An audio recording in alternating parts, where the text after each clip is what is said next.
Hi, this is Roger Moore, and you're listening to James Bond Radio. Hello and welcome to James Bond Radio. My name's Tom Sears and I'm joined by my good buddy, Mr. Chris Wright. How you doing, buddy? Not bad as always, Tommy. Not bad at all. Now, what episode are we today? We must be, what? Are we 200 and something? Do you know what, man? The thought crossed my mind as I pressed record on that, and I thought, I can't remember what number it is. I'm gonna check. 210 today. There we go. I was going to say somewhere between 200 and 250, but there we go. 210. Good Very one. nice. Good one. We've returned from our summer break, Chris, and we had a little pop up to chat to Martin Campbell. That was cool, wasn't it? That was very cool. Jobby, that one. And then today we have returned to talk about the car chases of Bond. Obviously, we're ramping up to No Time to Die, coming out in a couple of weeks now. You so excited about that, mate? I'm allowing myself to be excited now because, as you know, and probably quite a few listeners know, I've been on the dark on No Time to Die for a long time, and it's been difficult. You know, I have seen a couple of pictures. I have heard a couple of things which I've basically taken out of my mind and all that sort of stuff. But I really, don't know much at all. I haven't seen any trailers, listened to the themes on anything like that. But it's going to happen, man. And all these delayed dates, I've been like, well, I haven't been invested in it because I didn't think it would happen. But now, the proof is in the pudding, man. It's going to happen. And I'm so excited. And not only that, we've got extra reason to be excited because we're having a mass JBR gathering to watch No Time to Die. In fact, several of them. So, I just can't wait, man. It's going to be so good. So we're going to do the JBR family gatherings on the 30th, aren't we? When obviously that's the day it comes out. You're getting in there early. You're doing like an 8 a.m. screening, aren't you, at the IMAX? That's Too early for me. I don't, especially with something like Bond. I like an evening viewing. I don't like, especially on day of release, I like to make it feel like an event. You know what I mean? So I get ready and I'm like, this is a night out and I'm excited. I personally, I think I'd feel really strange watching it first thing in the morning. But all respect to anybody who is joining you for that screening, because there's quite a few of you going to that one, isn't it? There are. And I guess the alternative was the midnight screening, which is happening obviously a few hours before, which we were initially tempted by. But then I think most people could make the morning one more. But it is going to be weird because I'm thinking to myself, normally I go to the cinema, you have your popcorn or your sweets or your whatever you have and you drink. I'm thinking, do I need to bring in some scrambled egg with green figs and coffee very black? I'm going to have to wait and see what happens. But it's going to be, it's going to be good. IMAX BFI on Thursday morning at 8 a.m. And then obviously we've got the massive Odeon Leicester Square showing at 7 p.m. the same day, Thursday 30th. Now this is going to be great. So anyone who hasn't got tickets yet and is up for joining us, there's going to be so many of the JBR family there. I know tickets are selling out fast. So if there are any left and you really want to sort of join in and see the film in the Odeon Leicester Square, all that history with Bond as well, then get on it ASAP. I always, whenever I hear the word Odeon Leicester Square, I always think of the Living Daylights launch with the dude abseiling off the tower. That's the one that always comes to mind for me. But what we'll do is we'll also organise a knees up afterwards, whereby we'll all choose a venue to congregate at, probably one of the little casino bar type places on Leicester Square afterwards. Last time it was daylight outside before we went home, wasn't it? So we'll do some of that shenanigans again. But I tell you what, though, man, we have to be very thankful indeed to one JBR listener in particular, which is, of course, Commander Gary Bootle, because Gary Bootle sent me a message the other morning. We're all logged on, aren't we? Logged on to the Royal Albert Hall website. Friday morning, 9 a.m, they're going on sale. I log on. I'm waiting. I'm there by 8 a.m, as were you and a few of the others. I'm waiting. And then, boom, it turns to 9 o'clock and then it gives me an error. So I have to refresh the page and I'm at like number 237 in the queue. Like literally within a split second. I heard some people get 80, 90. I had two laptops and a phone. I had 126 in one. I had 340 in another, and I can't remember what the other was. And it got down to 16. And I thought, oh, hang on a minute. There might be a chance here. Because I know we were all on the messaging saying, oh, where is everyone? And everyone was telling each other their numbers. And then it got to that point where it got to the 0 and it just got replaced with basically tickets aren't available for your showing or whatever, and that my heart felt so heavy. I was just like, oh my no. Well, that's it. And then I got this gutted. magical message from Gary Bootle saying, have you got a ticket to the premiere? I said no. And he went, well, I've got one with the name Tommy Sears written on it. And I nearly fucking cried, man. I was like, I was very kind of him, and I'm super grateful. And I'm also maybe not equally grateful, but I am very grateful to Mrs. Bootle as well, because Mrs. Bootle could have quite easily been like, I'm having one of those tickets. And Commander Bootle would have had to do that. And do you know what she said? She was like, I'd rather the ticket go to a proper Bond fan who's really going to enjoy that night. And I thought, what a lovely gesture from Mrs. Bootle as well. Absolutely. You know, what a lovely, lovely moment. So yeah, we lucked out, didn't we, man? We've got tickets to the premiere. Dobson's got tickets to the premiere. He's going to be coming along. Loads of us have managed to get in this time. Really, it seemed to be everybody I was chatting to on the old chat that morning trying to get tickets. None of us managed to get any, and then just coming out of the ether, random members of the JBR family were like, "Oh, I managed to get 2. I managed to get 4. I managed to get 1." Yeah, and it was because I remember it was Darren, wasn't it? Darren Noble.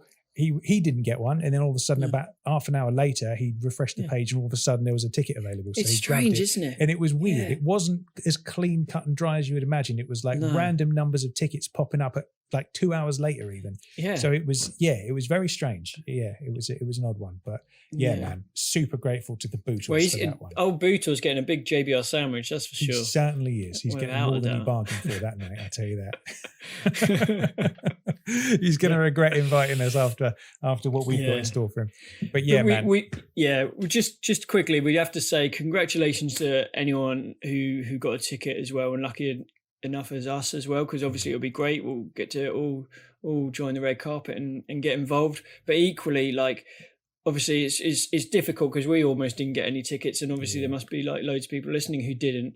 And you know, that's a really shame because it's so it's just pot luck, really. It really is. Yeah. But whoever didn't get a ticket but still wants, you know, a proper good atmosphere, then Thursday is the day where we're going to get loads of us together. So that's it. I think the key thing isn't it? It's like it's enjoying something as rare as a new Bond film, which is very rare these days. The key thing is to enjoy it with like-minded people, good like-minded people. And I think that is the beautiful thing about the JBL family screening on the Thursday, is there's going to be loads of us. I mean, what do you estimate? There's about 40 maybe? I think for the Thursday evening, we're looking minimum 40. Yeah. So, 40 pushing 50 even, perhaps.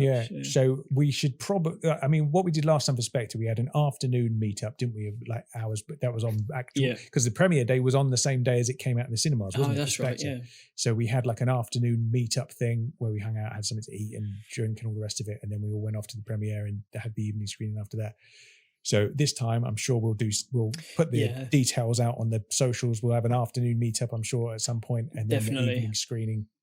And then, you know, chin wagging until late into the night. So if you're around in London on the 30th, definitely join us for one of those things. Even if you don't get tickets for the 7 p.m. screening, do join us for the various meetups and drinks throughout the day, because we will be doing that, I'm sure.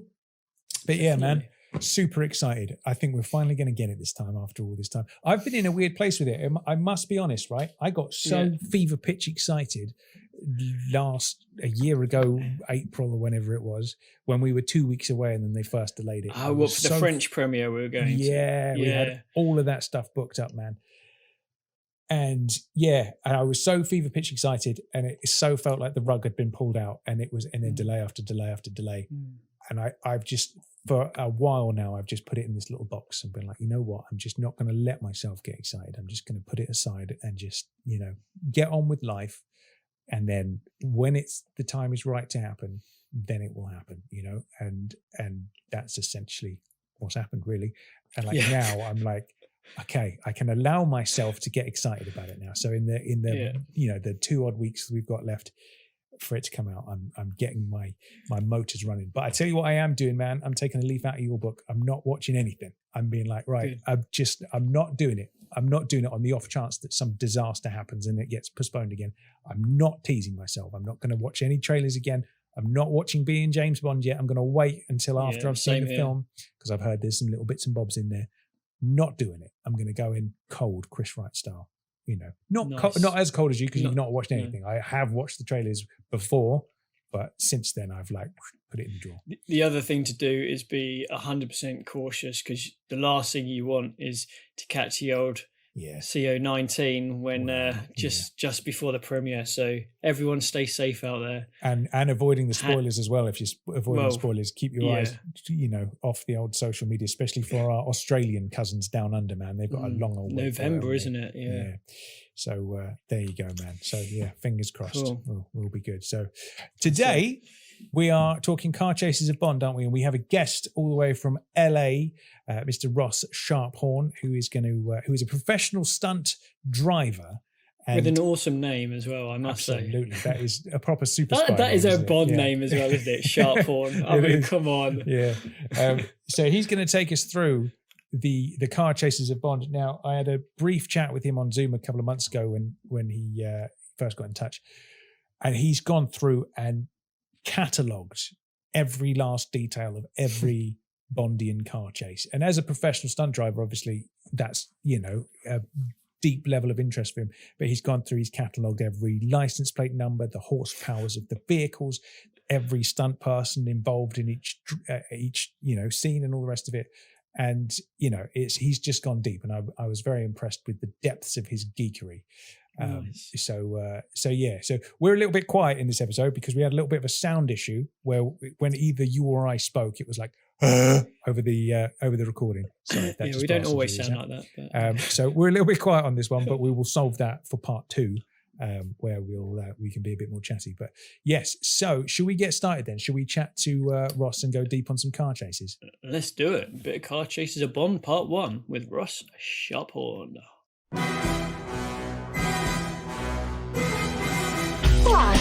My name's Bond. James Bond. Bond. James. Bond, what do you think you're doing? Keeping the British end up, sir. Welcome to James Bond Radio. News, reviews, and discussion of all things 007. Lucy. As you can see, I have no problem with female authority. Oh, pipe down, 007. Do you expect me to talk? No, Mr. Bond, I expect you to lie.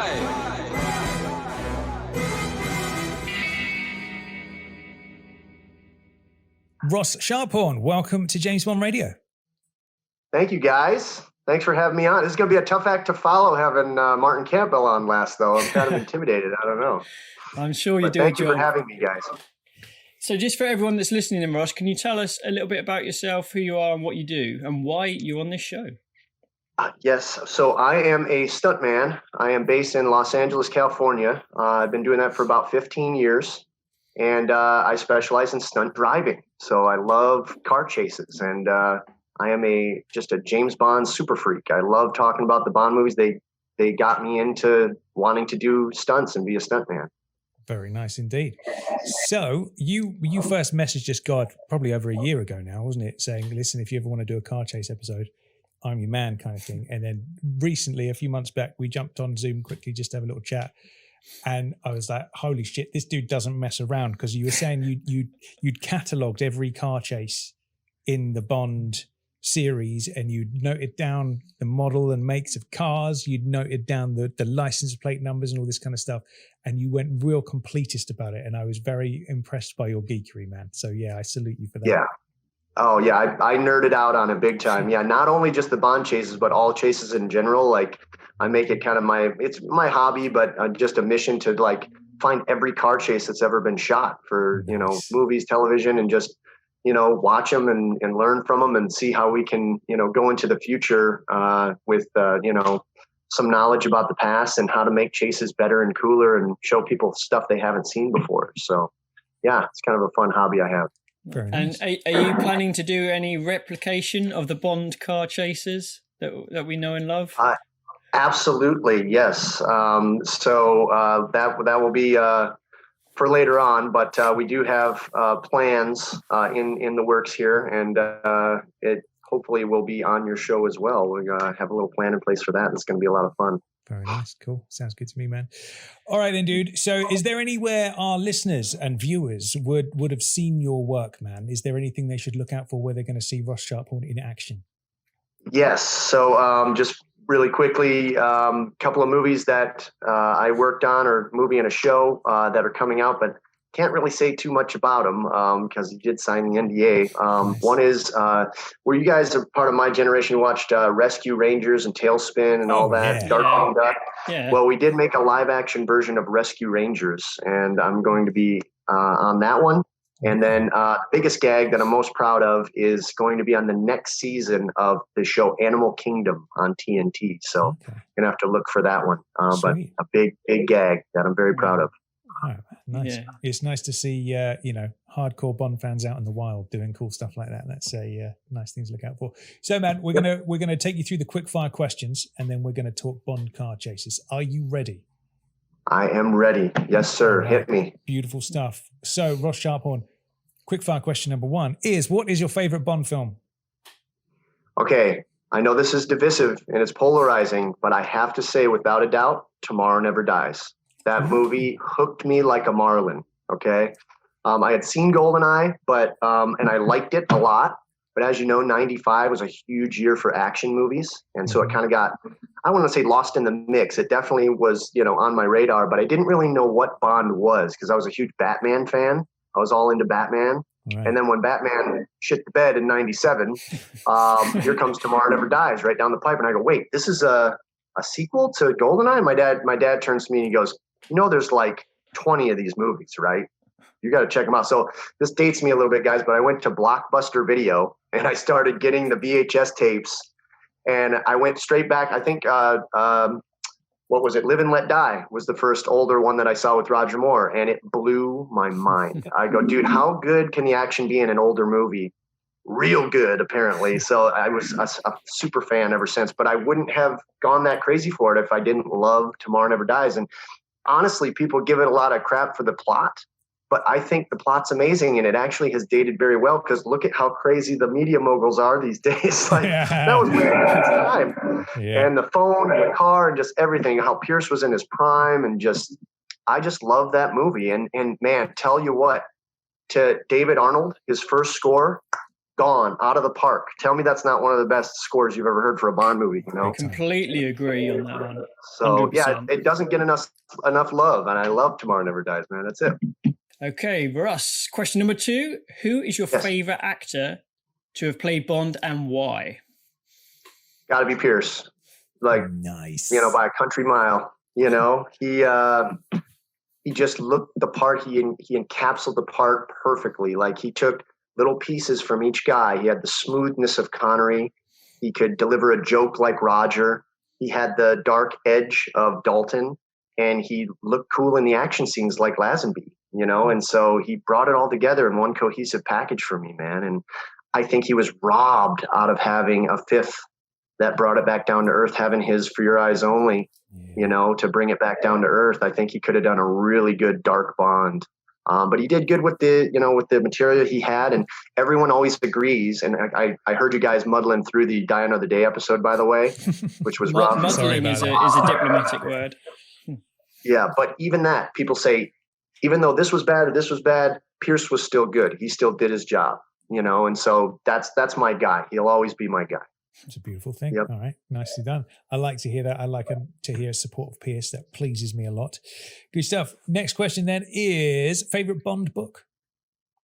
Okay, so I got to go, without a doubt, it is Trigger Mortis. I love Trigger Mortis so much. Okay. I read Forever and a Day. I know some people consider it a masterpiece, but I love Trigger Mortis. And just for the racing at the Nürburgring aspect of it, I was hooked so bad. I was like, well, how is this going to go? Like, Bond doesn't know how to catch the guy. And it's awesome. So Trigger Mortis, for sure. And then for the Flemings, I'd say it's kind of a tie. It's a dead heat between Moonraker and On Her Majesty's Secret Service. Those two kind of really are page turners.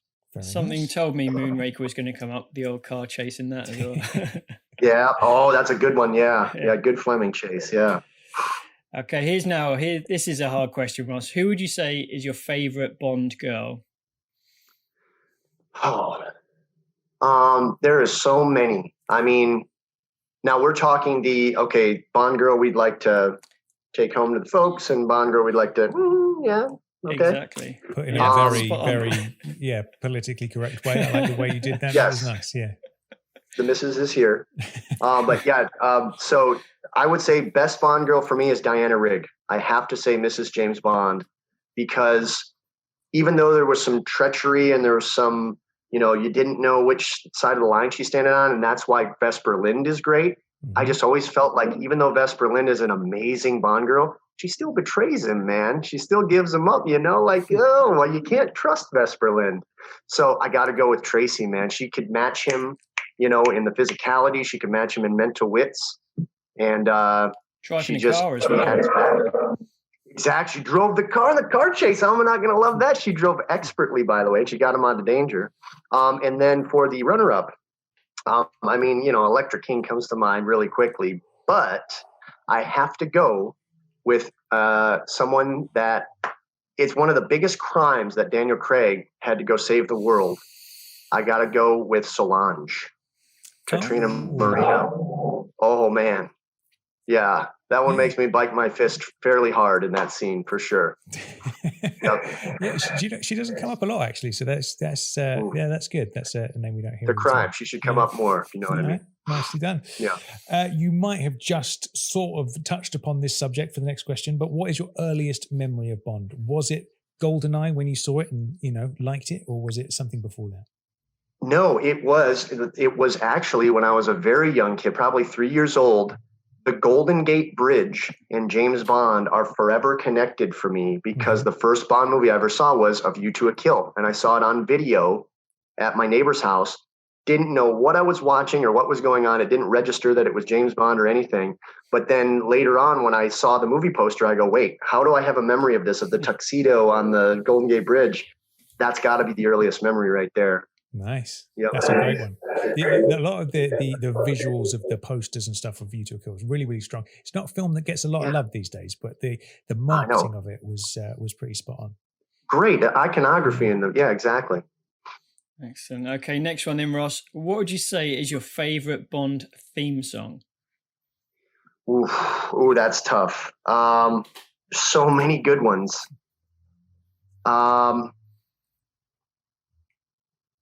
I didn't think I'd ever be stumped by any of these. I would say I have to go with probably, it'd probably be can I do a tie? Or I have to pick just one? Yeah, we'll let you have a tie. I got to go with a tie between Goldfinger and Skyfall. Skyfall, when I first heard it, it was just like, it made all the hair stand up on the back of my neck. And I go, wow, like that's a Bond theme. But then, honorable mention, I got to say Tina Turner with GoldenEye, man. Yeah. Bond song that's written by Bono and the Edge, sung by Tina Turner. Come on. That song rocks. There is something, and Live and Let Die, too. There is something very sensual about GoldenEye. And the more time goes on, the more I love that. And it's going up to the top of my list of favorites. There's just something magical about that bling, bling, bling, bling. And that little groove that kicks in. It just it just gets me deep down in my nether regions, and I like it a lot. Good man, you got good taste. Now, next question then, penultimate question, is our new quickfire question. This is a new development, which is, Mr. Ross Sharphorn, what is your most controversial Bond opinion? Maybe we'll just stay on the music topic. Controversial Bond opinion is that Tomorrow Never Dies theme song by Sheryl Crow isn't that bad. All right. I think that, she gets a lot of crap for it. I actually got to drive her in a golf cart on Paramount Studios one time. She was coming to visit Courtney Cox on the set of her show Dirt. Nice. And I was a PA, or as they call it in Great Britain, a runner at that time. And I was driving her back to her car, and I couldn't help it, guys. I leaned over and I said, I really love Tomorrow Never Dies. And she goes, oh, you like that song? Oh, man. Like that. Really? But, and I know Katie Lang did an amazing one that David Arnold actually incorporated into the score. Like that was supposed to be the theme, and it's great. But I think it's kind of an awesome song, man. Like the more I listen to it, I dig it. So that'd be my controversial. The intro to the song is so good, isn't it? Yeah. Like that. Yeah. Superb. There you go. Right, okay, then last quickfire question, Ross. Where would you say is your favourite Bond location? Oh, have you been to any yourself? What's that? I have been to Venice, which, it's hard not to feel like Bond anywhere in Venice. But I would say Piz Gloria has got to be, Piz Gloria is the place. I know you guys have gone. I'm very jealous. But I want to get up there. And the Golden Eye Dam, that's right there in that same sort of vicinity, like those two places, I definitely want to go to for sure. But do you guys still do the what moment made you feel like Bond the most question? The most Bondian thing you've ever done? Yes. Go for it. Give it to us. Because I love that question, because you want to feel like Bond, right? People want to feel like Bond. And I got a great memory is from our honeymoon when we got married.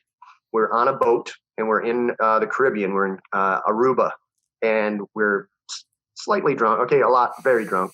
And we come back and we're coming into port and I see one of those jetpacks, those water jetpack things. And I just go, I'm doing that. And my wife's just like, yep, you are. And I'm like, that's why I love you.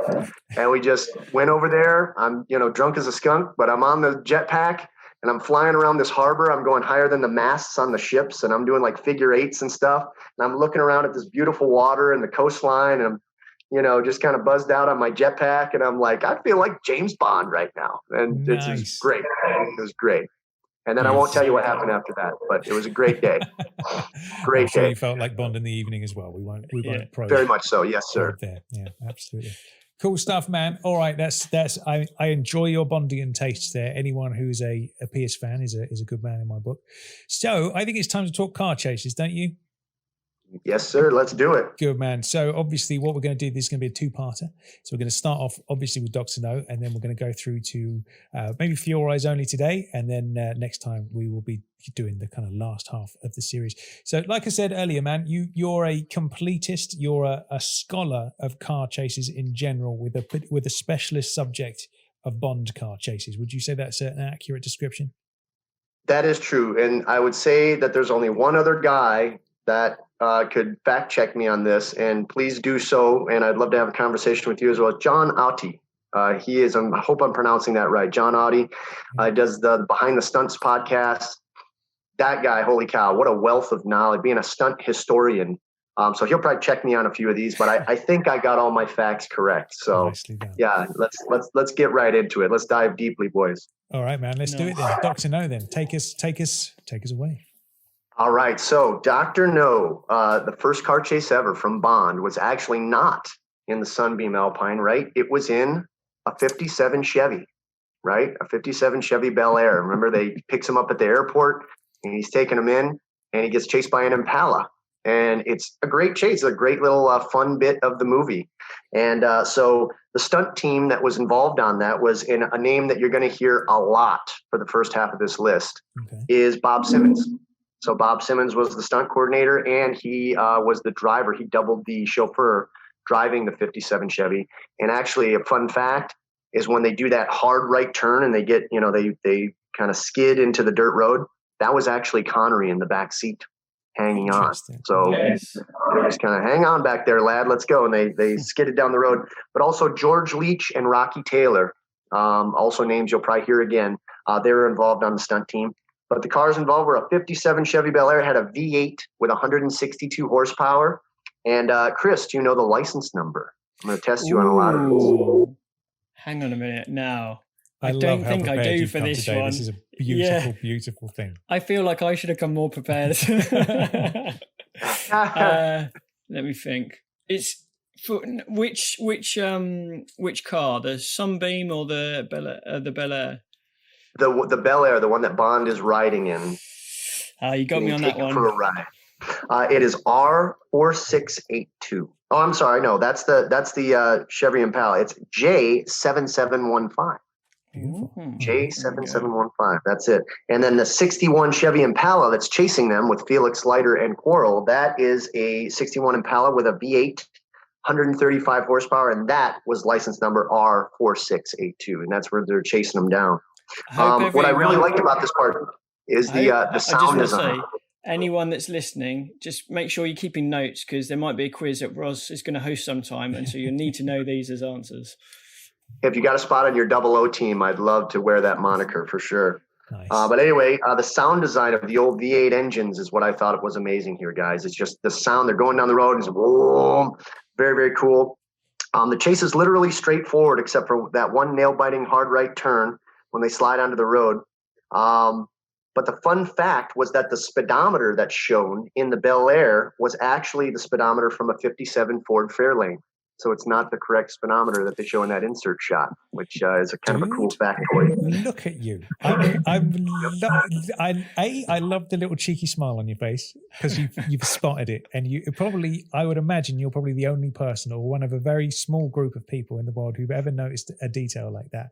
And look at his face. Look how happy he is. I love it. It's a beautiful thing to see geekery catalogued and celebrated like this. I salute you, my good man. I'm nerding out, guys. I'm nerding out. I'm glad you're patting me on the back and not going, hey, we have got a bad connection. Okay, so now we're moving on to the big chase, of the film. That was the Sunbeam Alpine. It was a 61 Sunbeam Alpine Series 2. So that means that it had a 4-cylinder engine, it had 80 horsepower. And I'll give you to it again here, Chris. What was the license number of that Sunbeam Alpine? It's Z. And then a bunch of Z, and then 4 numbers, but I can't remember what they were. Z. Well, how you remember it for? Sorry, how you remember it for next time is it's the year of one of your favorite Bond films, Octopussy. It's 8301. Oh, so there we go. Z8301. Yeah, we're nerding out here, guys. We're loving it. We're having a good time here. But it's hilariously being chased by a gigantic 1939 LaSalle funeral coach. And let's be real, there's no way that car would keep up with that little Sunbeam. I don't care what kind of surface you're on. It's hilariously keeping up with this car. But that had a V8 with only a measly 125 horsepower. Got 0 to 60 in about 2.3 days. But the license number on that one was K3963. And just some notes I had on that chase was it was Bond's first chase behind the wheel. I love that the Bond theme kicks in while he's just cruising. Just looking cool AF, driving down the road, just cruising. Bond theme kicks in. So cool. But what I do hate, and you're going to hear me say this again throughout the first few movies, is I am not a big fan of rear projection. Rear projections where they have the fake background, and you can tell it's just old Connery on a sound stage with a little wind in his hair, and it relies primarily on his face acting for most of the chase. Alfred Hitchcock used to always use that method a lot. He loves shooting in studio, and that's why I think the chase in To Catch a Thief is really lame, because you're just like, this is all rear projection, man. Like, where's the real driving? And you'll find out that later on there's one car chase that changed the zeitgeist that's coming later in the 60s that changed all that I really appreciate. But anyway, don't like the rear projection. It makes it very dated. The whole chase is focused less on the stunt driving, more on his face acting. There's no way that big old boat could keep up with that nimble sports car, regardless of the surface.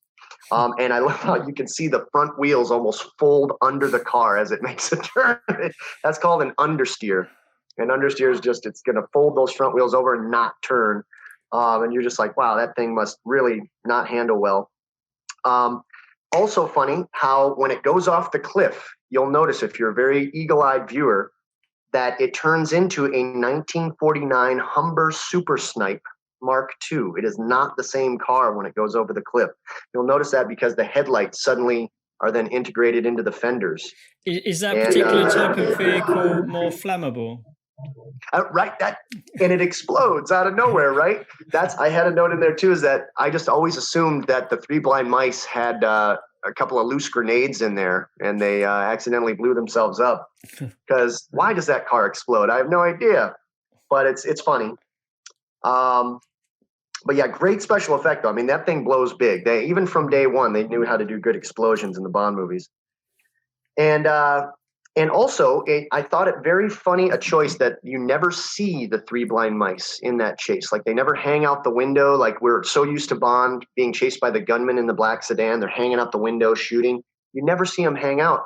But what's cool about that is it almost makes it more suspenseful and more mysterious. It's kind of like that big truck in the movie Duel, where you never see the driver. And, like, these guys are coming after. It makes them more intimidating that they don't hang out the window, And also, just to wrap this one up, guys, is that I love how later on in the series you're going to find this is actually, until No Time to Die comes out, this is my favorite chase, is Quantum of Solace harkens back to Dr. No. And I love how both of those chases end in a quarry or, in a mountain road on the dirt, and a piece of construction equipment is blocking the road. and Bond avoids it, but then the villains go off the cliff, and it's very much a wink to Dr. No.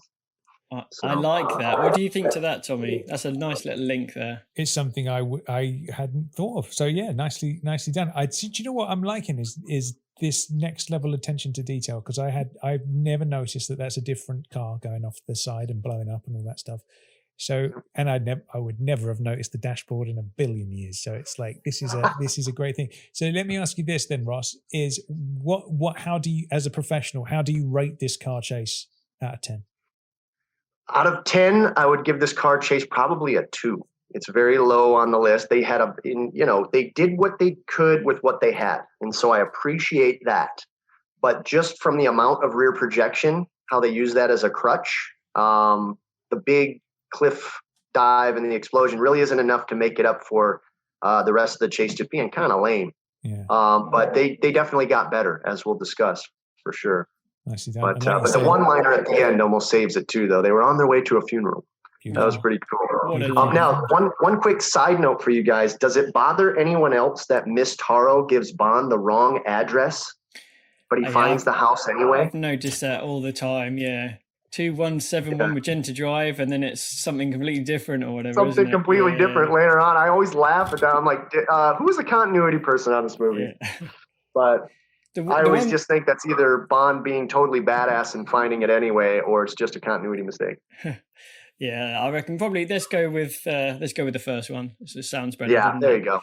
One quick thing I want to say about that chase as well is I think it's a great shot when the hearse goes over the edge and you see it like tumbling down the hill or like flying down the hill towards the camera, and it's going straight towards it and mud and debris are flying everywhere. I think that's a brilliant shot, seeing that just before it explodes. So yeah, you bet. And I love how they do this filming technique. They call it under cranking, where they put it in slow motion a little bit, so you just have the full, time to really appreciate how that thing's pinballing down the hill, and it just looks like a big comet coming right down the hill. It was a great special effect for sure. Nicely done. Yep. Like you say, let down by the back projection there, which I guess was the CGI of its time, wasn't it? It's absolutely the cheap way. But nowadays, guys, I got to tell you, there is one show that I was like, wait a second, this was rear projection, because now the technology has finally caught up with the concept of completely fooling you that they're in a place. Have you guys seen The Mandalorian? Mm-hmm. Oh my Lord, that was all rear projection. They did not go to any of those locations. Really? That was shot in a soundstage down here in Manhattan Beach. But you would swear they're out in the desert and they're out in these places, but it was all just these LED screens moving around them with motion control. And that fooled me too, man. Yeah. That's good stuff. All right, cool. Yeah. All right, then. So Dr. No gets 2 out of 10, man. So let's put Dr. No to bed and move on to From Russia with Love. Talk to us about that one. All right, so shifting gears into From Russia with Love.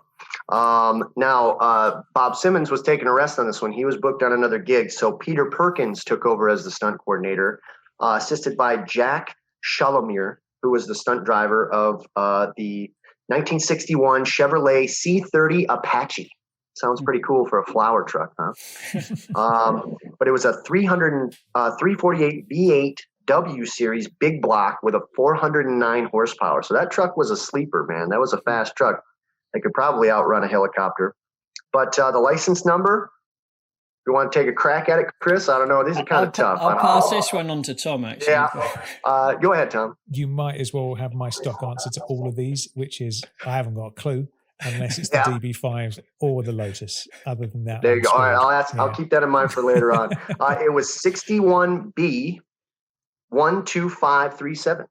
So, and that was what it was. This was the first time that we see a helicopter chasing a road vehicle. So we didn't see that again, I don't think, until You Only Live Twice, when that big Chinook comes down with the magnet. But great use of pyrotechnics as the grenades straddled the truck. The last burst looks like it would have probably singed Tanya in the back quite badly if she were actually riding in there, which is kind of funny. That would have woke her up for sure. But the writing on the door of the truck, this is interesting. It translates from Bosnian to Pikva Handicrafts. So that's what it says on the side of the truck. Pikva Handicrafts. How did you even know it was Bosnian? I do my research, man. You know, I'm so smart. I Googleize it. Yeah, no, I don't know. Found it somewhere on the internets, on the interwebs. Yeah, Peekva Handicrafts is actually a typo for the town of Pivka, Pivka. But we can only assume this is a flower shop of the Spectre agents that the Spectre agents stole the truck from. So I love how this chase seamlessly blends into the North by Northwest homage, right? As Connery dodges the chopper in the Scottish Highlands, which are actually doubling for the Yugoslavian Italian countryside outside of Trieste. They utilize here, guys, a stunt, which we call the Texas switch. Okay, so that means that between Connery's stunt double and him, it's hard to unsee after you finally see it, though.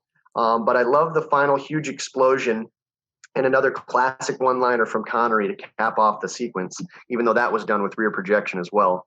But yeah, the Texas switch is basically Connery runs past, or I'm sorry, the stuntman who is Peter Perkins or someone runs past, dives over the rock. Connery's actually behind the rock, crouched down, and then he runs out from behind it. And they use that several other times. But I believe it's like one of the second to last shots as the helicopter's already exploded and Bond is starting to run down the hill towards the truck. You see the stuntman crouching in the same shot as Connery running down. And once you see it, you're like, oh man, I can't unsee that now. But it's a great chase. And again, the special effects, amazing. I've never noticed that little thing there where you can still see the stuntman. I'm going to have to look out for that now. Yep. Pretty cool stuff. So for the eagle-eyed Bond fans out there, but that's it. It's a very quick chase, short and sweet. Then it gets right into the boat chase. But that brings up a good point of something that I feel is why the Bond series has had so much longevity. Is that, as you know, Harry Saltzman and Albert R. Broccoli, for that matter, they were both showmen. You know, they were both kind of like circus grandmasters. You know what I mean? And they knew that you give the people what they want to see. So they always had their finger on the pulse of what the zeitgeist was in movies and what was popular. So in my opinion, I think From Russia with Love is very much like an Alfred Hitchcock movie because that was like hugely popular at the time. And we'll see that throughout the rest of the series. You know, you guys have just described it on your show of, you know, Moonraker was Star Wars, and, you know, they do it all the way up to straight up to modern day where Quantum of Solace was a Bourne movie. Skyfall was The Dark Knight. And I'm hoping that maybe No Time to Die is a little bit of John Wick in it. You know what I mean? So we'll see. Nice. Yeah, I think we've said it before, haven't we, Chris, that From Russia with Love feels like it belongs to the 50s a little bit. And it's like the tail end of that time. And then, of course, as soon as you get into Goldfinger, it's like swinging 60s, full steam ahead. So, yeah. Very, very Hitchcock style-y. Cool. All right. Then, so From Russia with Love, out of 10, what's the score? I would give it a solid 4. Because it is a little bit slow, but like I said, those special effects, ever since day one, whoever was blowing stuff up, you know, Stairs, I think they were doing very well for themselves. They're using probably a little more gas than they should have, you know. Overkill is underrated, as they say. But those guys, top marks for the special effects. That was pretty cool how they were blowing stuff up. Okay, so next up then, we're on to the big bombastic Goldfinger. Now, there are a few chases in here, but obviously there's one or two that certainly come to mind. So what are your thoughts about the chases in Goldfinger then, Ross? So, yeah, this is where we really go into high gear with Bond here. Now they had the budget to do what they wanted to do. And what was really cool about the mid-'60s Bond movies is they didn't have to copy anyone else because now they were leading the chart and everybody else was copying them. So they were just kind of doing their own thing, going from the novels. But yeah, again, want to just highlight, you know, the guys that made this action possible and brought it to you were Bob Simmons was the stunt coordinator. George Leach actually drove the DB5. William Baskerville, Dennis Ezon, and Rick Lester. And there's many more people on the stunt team, but I tried to just isolate it to the guys that worked on the chases themselves. And again, John Oddie, if I'm wrong on any of these, you check me on it, okay? But yeah, guys, the most famous car in the world right here, the 64 Aston Martin DB5. Still to this day, I mean, the thing's a beauty. It's so cool, so iconic. And who knew that it was this close to being an E-Type Jaguar? They wanted to use a Jaguar for it initially. Yeah. Yep. And Jaguar said no. So I love that later in the series, they lampooned that by having all the villains drive Jaguars. So, But anyway, inline 6, 282 horsepower. And what is the first license plate number, Tommy? What is it, man? Hit me with it. For the DB5, we're talking. Yep. BMT. What's the British license plate number? BMT 216A. That's it. Out of the park. That's the first one. My brain has failed me a little bit because obviously you remember when the Aston comes back in GoldenEye, it's 214A, isn't it? And there's a story behind that, isn't there? I can't remember what that was now, but there was something to do with that, wasn't there? Do you know what the story behind that is? I don't. I actually think it was probably just a licensing thing. And that was the car they could get. It's kind of like I always wondered about why they always had a left-hand drive 64 Aston Martin in Casino Royale. Why wasn't that the proper right-hand drive car? Oh, yeah. You know, that's always very strange to me. Q anyway, must have swapped it over. yeah, right? Yeah, we'll go with that. But there's two more license plates because they're revolving number plates naturally, right? So what are the other two? Chris, do you have any shot at the second license number for the DB5? So there's Switzerland and France, isn't there? You got it. I remember Goldfinger's is AU1. That's easy. And I don't think it's tough. Tom, do you know either of them? No. See if we can help each other. There out. I am getting all confident that I know the DB5, and then I forget that there's revolving bloody number plates like a dickhead. Yep. All right. So middle one is 4711 EA62. And the third license plate is LU6789. All right. Nice. Yep. Nice. So those are all three. That gets them through those countries. I'd love to have a revolving number plate on my car with all the way that I drive, for sure. Great. So we'll just run down the gadgets. As you all know, it has the bulletproof windscreen and windows, revolving number plates, audio-visual radar, and Homer with a range of 150 miles. And that was way ahead of its time. I mean, this is way before GPS and all that. Like, this is outstanding technology. Smoke screen, oil slick, unused, but they did have caltrops, which they actually utilized in Tomorrow Never Dies later on, those tire spikes that fall out of the bottom. Rear bulletproof screen, front wing machine guns. I think they were Brownings. Passenger ejector seat came in handy. Tire shredders, telescoping battering rams, another one that was unseen in the movie. A mobile radio telephone that was actually in the door, and underneath the seat it had a hidden gun tray, which I think he used at one point in the movie. And that should come as standard in all cars, really, I think. Right? Come on. Yeah. Let's get on that, your car companies. And then we also had, joining that car in the lineup, we have a 1937 Rolls-Royce Phantom 3, or a Phantom 337 is how Connery mentioned it in the movie, which is a weird way of saying 1937 Phantom 3. It's got a V12 with 180 horsepower. That's a bad boy. It looked like slow, but that's a big engine in that car. And Tom nailed it already. You already answered this one. The license plate was AU1 for Auric War. Also a 1964 and a half Ford Mustang. This is the first time that the entire world had seen a Mustang. The Ford gave them the prototype car to show in the movie, and it was right dead bang on when that car was being released. So that was probably the first time that most people in the world had even seen a Mustang ever, was right there in the chase in Switzerland. But that had a V6 with 101 horsepower, and the license plate number was MLO97B. And that's car that's getting chased down by that DB5. Nice. The DB5 was the first 1964 DB5 prototype, and it was built by John Steers and Burt Luxford in just 6 weeks for the production, which is really cool. And the first chase is classic Bond at its finest, guys. We got a mountain road. We got two brand new exotic sports cars that people have not seen before. The beautiful girl and a car filled with gadgets. I mean, how cool is that? You can't get any better than that, right? Great scene, although the farce that Bond gives Tilly that it was a double blowout wouldn't exactly explain the giant gouge in the side of the car. What happened there? Like, that's a super defective tire. Jeez, you got to talk to the tire company on that one. But it's still lots of fun to see the seeds of the future being planted in this short but memorable chase, for sure, guys. It's that one is great. The horn blowing gets a little annoying for sure. Tilly was a little horn happy. Mm-hmm. But man, what a cool shot chase. It's just very cool. And kind of sketch too. You look back at the 60s, the guardrails they weren't very safe looking, were they? Those little cement pylons, like that's not really going to stop a car going off that cliff.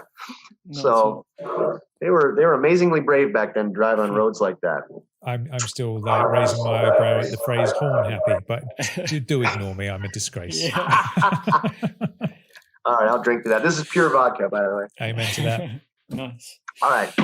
So the next chase, let's go right into it, where Bond is now in sneaky Bond mode. I know that's your favorite thing, Tommy, is seeing that sneaky Bond. Very cool in his ninja suit. Yeah. He is being chased by several Mercedes-Benz cars. There are 1956 Mercedes-Benz models. The 180, there's two 180 Mercedes-Benz, and then there's a 220S that's chasing him there. They had inline fours with 75 horsepower. So again, there's no way they would have kept up with that Aston Martin. He would have just smoked those cars. But their license numbers were NE9641 and NE5961. And interesting note is that Odd Job's car was NE3184. So I don't know why anyone would ever need to know that, but now you do. So there you go. Anyway, the second chase is where the real action is, guys. This is it's our first depiction of a Bond hallmark, the gunman in the black sedan. This is where they're now hanging out the windows and shooting, and it comes around a lot in the Bond series. And anytime you see it in any other movie, it harkens back to Bond. You know, it's these gunmen in the black sedan. I just love it. I love the gunman. I want to be a gunman in the black sedan one day for sure, shooting at the Aston Martin. But although Bond's car, again, would have just well out-horsepowered the slow lumbering Mercedeses or the Mercedes, it is still a hell of a lot of fun to watch him deploy all his gadgets here. We have yet another inexplicable explosion as the car plummets off the cliff. But I don't care because it's an amazing explosion and it's huge. And I love, again, how they undercranked it. And when it hits the wall at the bottom and all the guys are running in, they're kind of running in like David Hasselhoffing in like slow motion into it just looks so cool with the car burning. But anyway, love the gold tinted headlights on all the black sedans. That was kind of a cool production design thing, is, you know, keeping it with the gold essence. And I still get frustrated every time Bond chooses the left road over the right one. You know, it's like, man, if he just would have chose that right road. It's like red pill, blue pill, you know, in the Matrix. Like, probably would have had a pretty good night with Tilly there and everything would have been hunky dory. But man, he picked the wrong road, didn't he?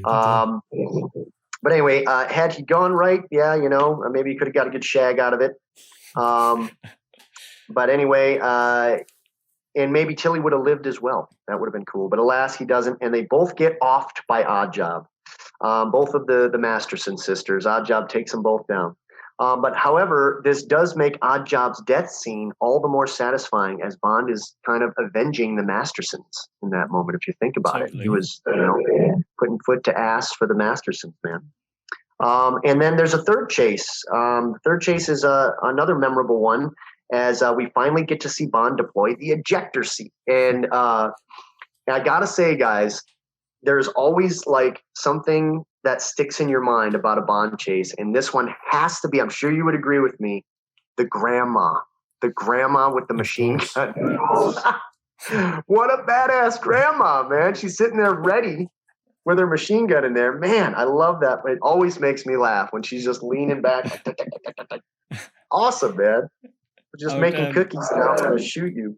Hitchcock was watching that, and he said that was one of the best bits in the film, and he wished he'd put it in one of his own films as well. Yeah, man. Oh, it's so good, so iconic.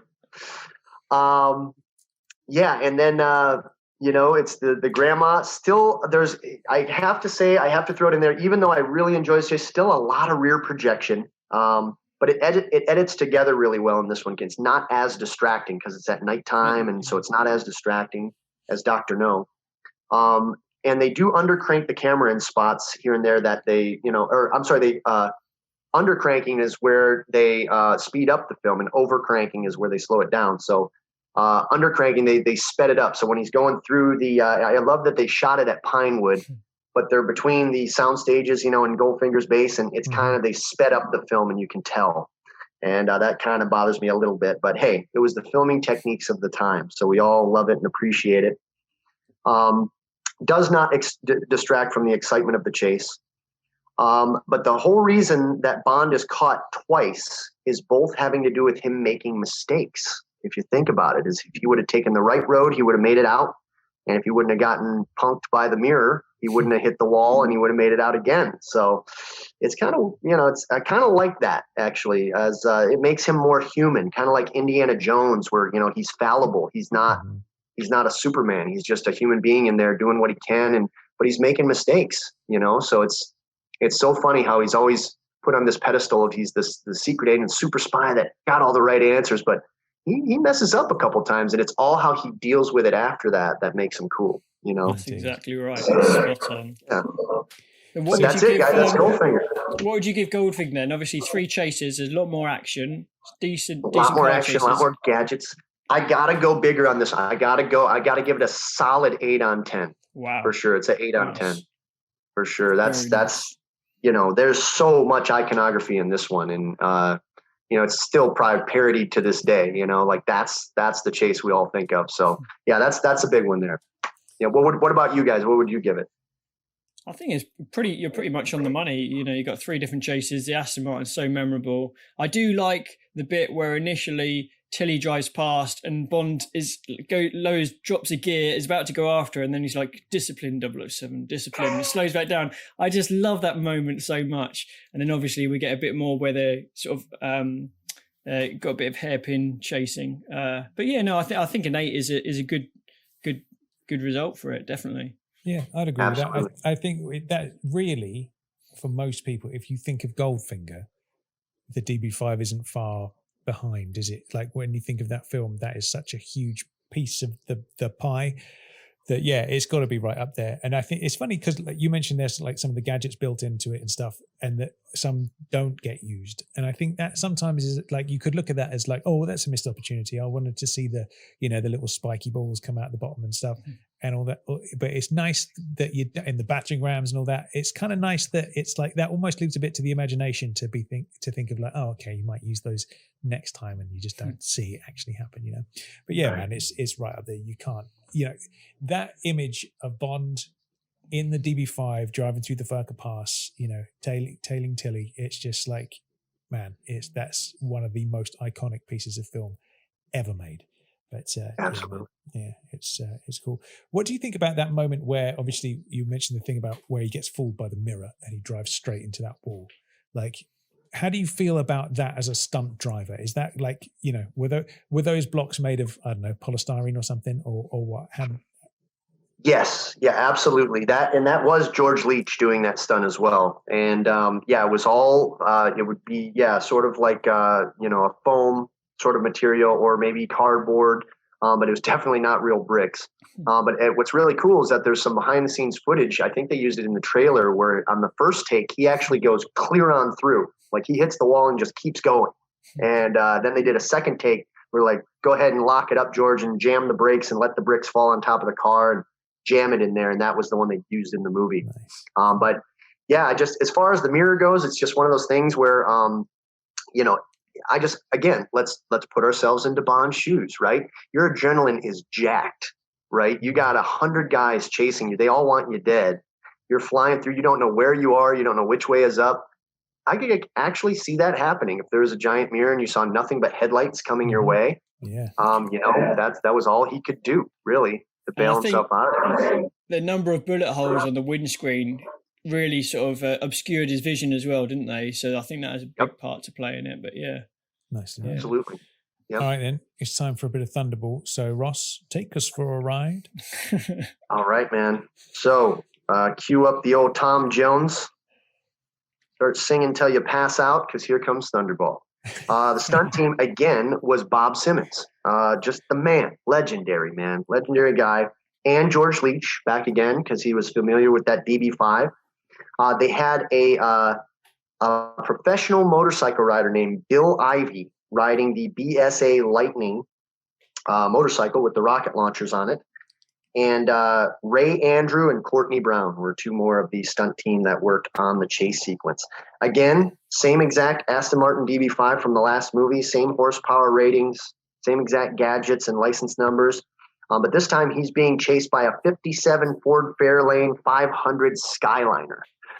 It's a hard top retractable convertible car that actually we see again in Die Another Day. All our favorite movies, right? And he's down in Cuba driving the same car, but looking way cooler than Count Lippy, let's be real. But it was a Thunderbird supercharged V8 312 with 245 horsepower. So even though that looked like, a grocery getter, that vehicle could keep up with that Aston Martin very easily, especially in that straight line shot like that. So this is actually, so far, one of the most realistic chases we've seen. And the license number, you want to take a crack at it there, Chris? What do you think? Not for the Ford Fairlane. All right. It is EXL985. That's the license number on that car. And then he's being followed up, unbeknownst to him, by Fiona Volpe, who, hey, man, she's making a lot of people's lists. Let's be real about that one, too. But she's on a 1965 BSA Lightning A65L that had a 654 cubic inch OHV parallel twin with 53 horsepower. And that's 53 ponies on a bike is pretty good. Had a license number, BOJ443C, and it's equipped with rocket launchers. And that's kind of like the main event. Again, a huge special effect. That's the main event of the car chase. This is another literal straightforward chase. The two cars are pretty evenly matched horsepower-wise. Again, it's the gunman in the black sedan, so we're keeping with the spirit of the Bond movies here. It was very cool how they shot it at Silverstone Raceway. It was actually not a country road; it was Silverstone, it was the straightaway at Silverstone that they made look like a road. So they didn't have to undercrank the cameras to get that high speed look, which was nice. That was real raw speed. They were just going 24 frames a second, hammer down. And they were going probably, I'd say, 75, 80 miles an hour as they were going down that front straight. And it looks it. You feel that speed. That's what I like about this chase. Even though there's no turns or slides, it's like they're going fast. They're hauling. So authentic speed. I love how we finally get an easily explainable car detonation this time. Okay, so we know why that car blows up. So Fiona Volpe deploys her rocket launcher. She takes out Count Lippy, excuse me. And he beat Count Limpy after that explosion. But speaking of Fiona, the head of Spectre's execution branch couldn't look any hotter as she rides her murder weapon by driving it into a lake. I'd second that. Yes, and I got to put this in here, guys. I love, because this goes with the theme of the watery theme of the movie, I love the sound of when the bike sinks and it goes like the bubbles that it makes when it goes in. I always turn the volume way up. I love the sound of that for some reason. Nice.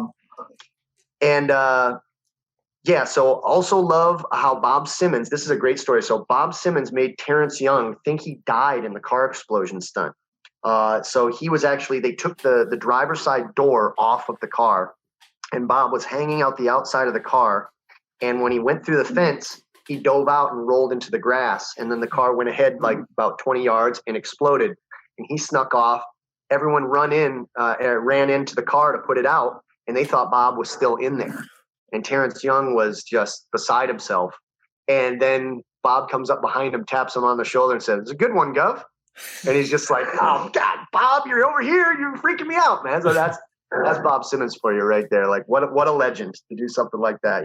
He kind of did it Indiana Jones and the Last Crusade style, where Indy sneaks up behind everyone and "Junior, you're still alive."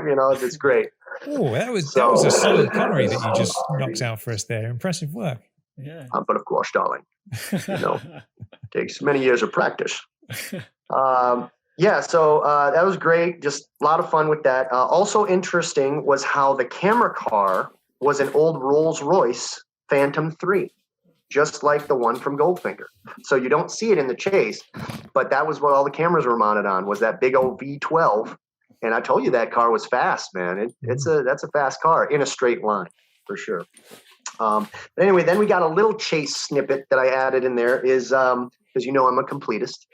is we have a new 65 Ford Mustang. It's 289 cubic inch V6 with 101 horsepower, license number 7514.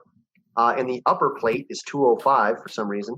But that's the second chase. It's really just more of a high-speed driving scene, as there are no other vehicles in pursuit, but I thought it was still worth an honorable mention, as it is fairly exciting to watch. And I love how John Barry builds the music in that scene, how they go faster and faster, and you're feeling the speed of the car. And Connery's trying to look as cool as he can, but, he's in there. He's pretty puckered up, you know what I mean? And that's pretty cool. But if you want a great documentary, yeah, exactly. I'm not a good passenger either. I definitely agree with Connery on that one. But again, that shows you his human side, and I love it. It shows you that he's not like, oh, cool, yeah, whatever, I'm cool. He's like, this is scary, and I see the Spectre ring. Like, I don't know what this chick's gonna do. Like, is she gonna pop an ejector seat and just let me run into a tree? Like, what's gonna happen? Connery kept his cool though, man. He's pretty cool with it. But a good reference for this, guys, is if you're a car chase fan like me and you want to see a behind the scenes documentary, on the Blu-ray of Thunderball, they have a child's guide to blowing up a motor car, and that's a really fun one to watch. It'll give you all this behind the scenes footage, and you get to see actual footage of what I'm talking about. So really cool stuff. But yeah, that's Thunderball, guys. That's all the chases, all the things that's fit to print. Nicely done. So give us your Thunderball car chase racing. I go with a 4. I'd say a solid 4 on this one, just as there's no slides or maneuverability. I really hate that Connery opens the buttons for the gadgets, but never uses them, because the switches look a little bit different from Goldfinger. Going, ooh, like I saw the water sprayers in the opening sequence. What else is a new gadget that we're going to see? And then he doesn't get a chance to use it. But gotta love the one-liner again. People really burn you up on the roads these days. That was pretty cool. That's a nice one. But yeah, fun chase. Good stuff. What about you guys? Would you agree with me? A solid 4? Yeah, I think so, because there's not a huge amount, like you said, in terms of death-defying chase or anything like that, but it's still some quality motors, going at some speed. And I agree with you, that scene at Silverstone, and you can hear the engines and the BSA like zooming up behind them. I think that's a great scene, that one. That's one of my favorite scenes in the film. I think it's a really, really good scene, that one. Absolutely. Also, love how the missiles just go everywhere. Like, they're not going to, they go, and they ping off the road and they go all over hell. But anyway, sorry, Tom, what were you going to say? Rewind a few years, and you would have found Chris and I walking through a random field one day, trying to find the exact spot that Fiona ditched her bike in the river. And we had a rough idea that maybe we found it, but we still can't be sure that it was absolutely that spot. It looked kind of similar, but if 50, 60 years is a long time. We spent a lot to change, yomping through the fields trying to find it, didn't we? And you know what it looks very similar to is where they put Cubby's Rolls Royce into the drink in A View to a Kill. I always wondered if that was the same location. It's a slightly different one. That one's Raysbury Lake, which we have been to that one, haven't we? Tommy? Oh, nice. Yeah. There's That's why I love talking about commemorating that, isn't there? I wasn't actually on that trip. I didn't go, but I remember seeing the photos, and there's like a little plaque saying this. I'm right in thinking that, isn't it? There is. Yeah. Which is always cool. You always want to see a bit of Bond appreciation. All these God, I've dragged my wife when we went to London. I dragged her across town to go see just where the garage door was, where they drove the Range Rover down to go to the new MI6, and she's like, "Where are we? What are we doing?" And I'm like, "Honey, no, it's going to be really cool. It's going to be really cool." And it was just this garage door, and she's like, "Oh, you owe me dinner." Did she think it was cool though? At the end of the day, no. Nice. Not at all. Let's be honest. All right, man. Cool. Take us through You Only Live Twice then. Okay, yeah, we're going right to not YOLO, but YOLT. That's what's going to be next here. So, You Only Live Twice. This is an interesting one. So, again, we got Bob Simmons as the coordinator and the Bond double. So he's the one shooting backwards with the PPK out of the back of the car. But now we get into second units on the Bond movie. So Peter Hunt was the second unit director on this one. And we also have Peter Brace was the Aki double. So he's actually the guy that was wigged up and doubling Aki, because as you know, the girl who played Aki, she didn't know how to drive. So luckily the rear projection helped her out because she couldn't drive a car. So that was Peter Brace. They are driving a car that is very rare these days, very rare, very expensive now. Goes for quite a bit of loot. Is a 1967 Toyota 2000 GT convertible. And as you guys probably have heard, they didn't make that car in a convertible. They had Connery couldn't fit into the vehicle, so they had to chop the roof to allow him to fit in there. So it was like a one-off convertible GT 2000 GT. It was a 2-liter straight six triple carb with 148 horsepower. The license number, any stabs in the dark? 2000, wasn't it? Or something That's like that. it. Yeah, there's a dash in the middle, but I'll allow that. It's the license 20-00. So yeah, 2000. You got it. I'm impressed, Chris, as I knew I would be. And they're being chased hilariously by a 1966 Toyopet Crown. So I think that was the precursor to the Toyota company's Toyopet. That was a 2-liter inline six with 105 horsepower. And that license number, 2007, 007. So there you go. Should have been the other way around, don't you think? Yeah. But anyway, again, the rear projection is quite distracting in this chase. Whenever you have Bond in a convertible in the daytime using rear projection, it's going to stick out like a sore thumb. So that was weird. But however, we do have our usual gunmen in the black sedan. We love those guys. Exactly. They're coming. And it was very popular for all of the 60s in the Bond films to have those gunmen. They'll be in the next movie as well. Don't worry about that. The S2000, again, could have easily walked away from the Toyopet Crown, especially with 4 guys in it. But then there would have been no reason to deploy the Chinook helicopter with a car magnet on it. What a cool thing that was. And I heard that was Dana Broccoli that suggested they do that. So they got that chopper, they got it in there. And what a cool way to end the chase. Very memorable. I always love the shot that's looking straight down the cables. And because after repeat viewings, you see the S2000 down there below the car as it's swinging. You see the white sports car on the road driving, looking straight down at it. And it's like that's something, man. For back in the 60s to do something like that, super cool. And I love that I just love that the Japanese Secret Service also sent a second helicopter to film the event for Tiger and Bond to watch from the side. It's Japanese efficiency, isn't it? That's Japanese. Thank you. That's Japanese efficiency right there. So yeah, great stuff. It's just fun. I wish that there was a bit more sliding and stunt driving involved, as they were just kind of turning fast around the corners and not sliding sideways. The stunt driving was still sort of in its infancy in those days. And it was before Bullet came out, which is the movie that I previously hearkened to. Bullet was the way that it was the film that came out that changed the way that car chases are executed.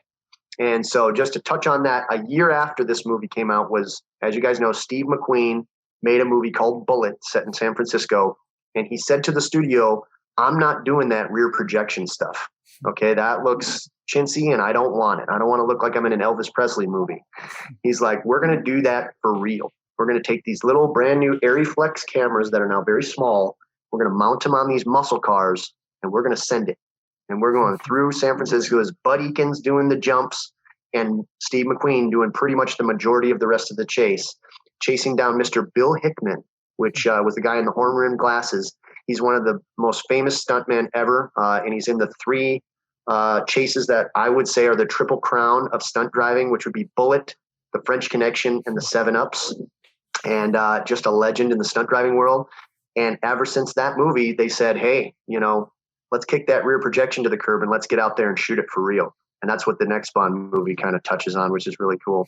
Yes. But yeah, that's all I have to say about that. What do you guys think? Thank God for Billy.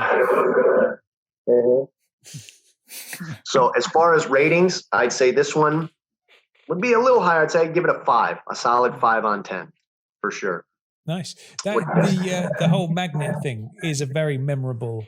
I don't know whether I'd call it iconic, but it's a very memorable sequence. I think there are 2 sequences in You Only Live Twice in particular that are brilliant. and very visually memorable. But I also think they're somewhat underrated. I think the big magnet is one of them. The other one I think is Aki's death scene with the poison dribbling down the little thread. You know, I think that's a very underrated scene that doesn't get mentioned very much. So yeah, nice. Well, and also on that note, Tom, I would say, you know how everyone says that Connery is very subdued and he's checked out of the role by that point? Mm-hmm. I would argue against that in that scene. I think it's subtle, but the way he emotes and shows like he cared for Aki after that, like he did a really good job in that scene. Nice. For sure. So he was still showing up acting in that movie for sure. Yeah, absolutely. There's something else I wanted to point out as well with this one is that firstly, to get your thoughts on these are car chases and Bond is a passenger. So he's not the one driving. And you see in quite a few films where the hero, if he gets picked up, it's like, right, get in the passenger seat, I'm taking over. But yet he's confident enough that Aki is a decent driver and that she'll get him out of trouble. And I think that's really cool. I think it's a bit ahead of its time as well, because a lot of films that day, it would have been like, no, the man has to drive, kick the women into the passenger seat. And Bond, you could see he's like, no, he had full confidence in Aki. And I think that's got to be applauded as well. Absolutely. Yeah, I would wholeheartedly agree with that. And that's what's always been forward thinking about the Bond movies is that the Bond girls are capable, just as capable, if not more capable than the men. And so, yeah, I love that. He's like, hey, I'll shoot and you drive, baby. And let's go. Let's get out of here. And and they did. They did a great job. And I love the little grin she gives him after the helicopter. Like he's looking and he's stretching, going, man, look at that. And she's just chilling, looking straight at the road. Like, not my first rodeo. I've seen like 5 cars this week go up onto that damn helicopter. So and then she just kind of looks at him like, pretty cool, huh? Like it's another day at the office for Aki. You've just raised, if our very own JW John Williams is listening to this, you've just raised his heartbeat, just a few extra pulses, just at the mention of Aki's smile there. He's just having a little moment to himself there, I'm sure. Cool, nicely done. All right, then next up then, it's Georgie Boy time to talk about your favourite Bond girl, Ross. So give me some Majesty's action. It is. So we're into Majesties. So John Glen makes an appearance here as the second unit director. He will come into play heavily later, as you guys know, as the director of the most Bond movies ever in the 80s, all 5 of them. But then George Leach now takes over as the stunt coordinator. Okay, so that's what I love to see is how these stunt guys, you start off, just kind of chopping the wood and doing your job, and then you kind of move up the ranks. And old Georgie, he gets the nod on this one. Anthony Squire, Dickie Graydon, Billy Dean. Please forgive me if I mess this guy's name up. Okay, I'm only but a silly American. Eric Glavitsa was the rally driver, the famous rally driver that helped coordinate this scene. I believe he's the guy that gets flipped upside down in the car with just that camera trick, and you see him kind of give the little, as he's upside down. But that, I think, was Eric Glavitsa. Reg Harding and Lukey Leitner were all of the stunt driving team that worked on the car race. In this one, at the beginning, we have a new Aston Martin. And it's a pretty cool one. It's a 1969 Aston Martin DBS. So it's just like the one in Casino Royale, right? They're DBSs, but this was one of the earlier editions of that car. It had a 4-liter DOHC inline 6 with 283 horsepower. So it probably got out of its own way pretty well. The license number, anybody want to take a crack at Teresa's death car? License number. G. That's it. G. K. No. Yep. GK. You got it. Keep going.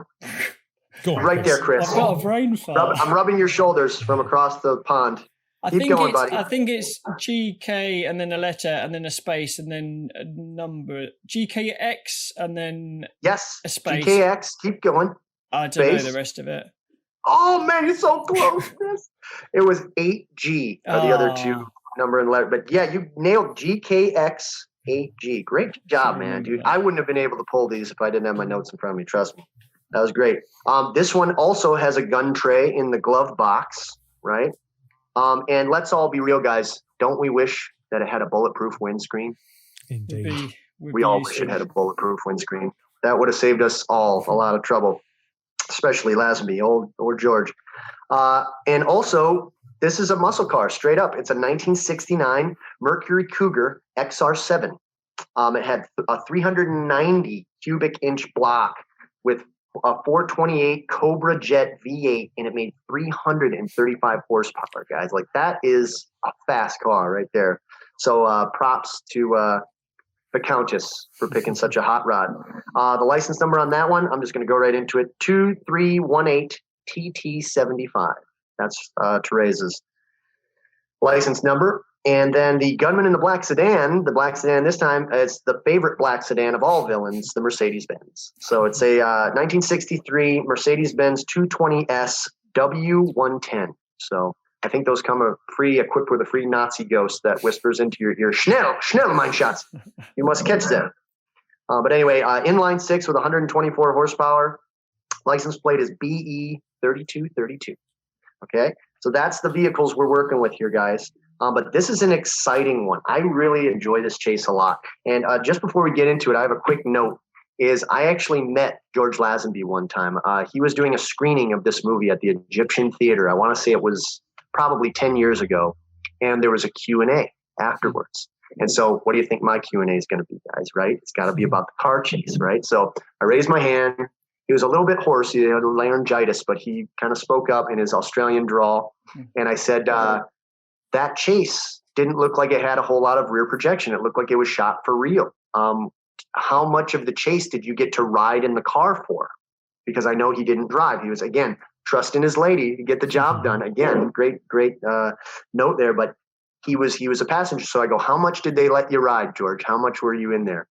And in typical George fashion, and I think this is why he got the role, he lied his ass off. He just go, well, mate, let me tell you. So I rode a lot in the car, and then actually in between takes, I'd get into the other little rally cars and I'd flip them over. And I'm in there driving the cars and I'm flipping them over, mate. And I'm like, okay, there is no way in hell this actually happened. There would be footage or something. Come on, George. Like, don't piss on my shoes and tell me it's raining, buddy. But I'm like, oh, cool, yeah. And I'm like, he's lying, right? But yeah, so I don't know if that happened or not. But Mr. Lazenby said that, he was flipping cars over. George, Yeah. So you also filmed the whole thing too, right, George? Yeah, great. But anyway, but that, bless him, that's what got him the role, is that bravado. So hey, he's a stud. He's a stud. And like I mentioned earlier, guys, that's what I think he brought to the Bond role, is his physicality. Could that guy throw a punch or what? Mm-hmm. Like, holy cow, he put his whole weight, bam, and you're just going, damn, George, like, you messed that guy up. But anyway, that's a side note. We're going to get back into the chase now. This is an exciting one. It's another gunman in the black sedan on the Mountain Roads chase, but this one has a twist.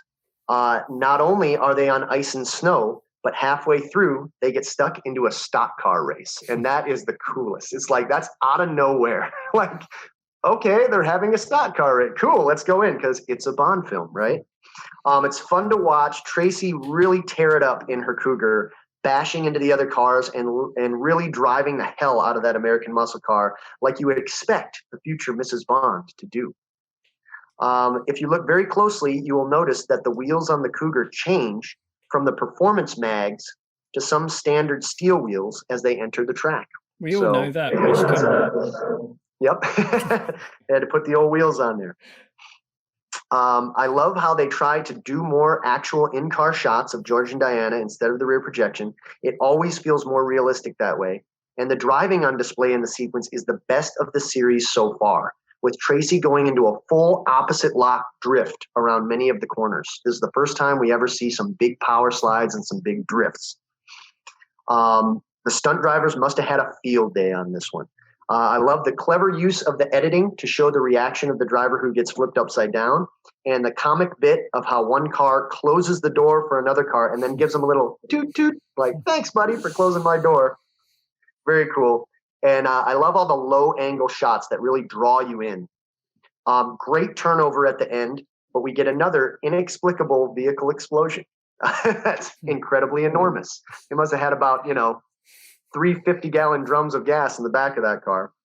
And the person who doubles Irma Bunt really had a close shave with that fireball, though. I mean, wow, that that fireball chased that stunt person out. Like, that really was cool. And then another good reference, if you want a good documentary on this one, is called Shot on Ice.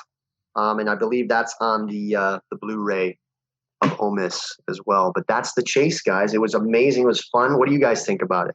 Very nice. I was going to say, actually, rate that as the best stunt driving in the series so far is Majesty's.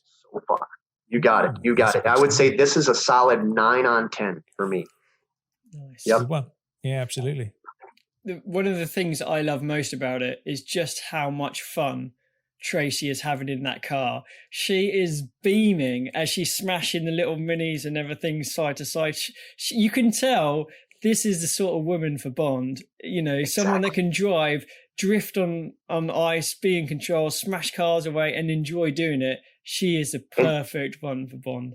You got it. And do it in style. She still looks great doing it. And then keep in mind, she just skated up to him on ice like a figure skater, jumped into the car, drove.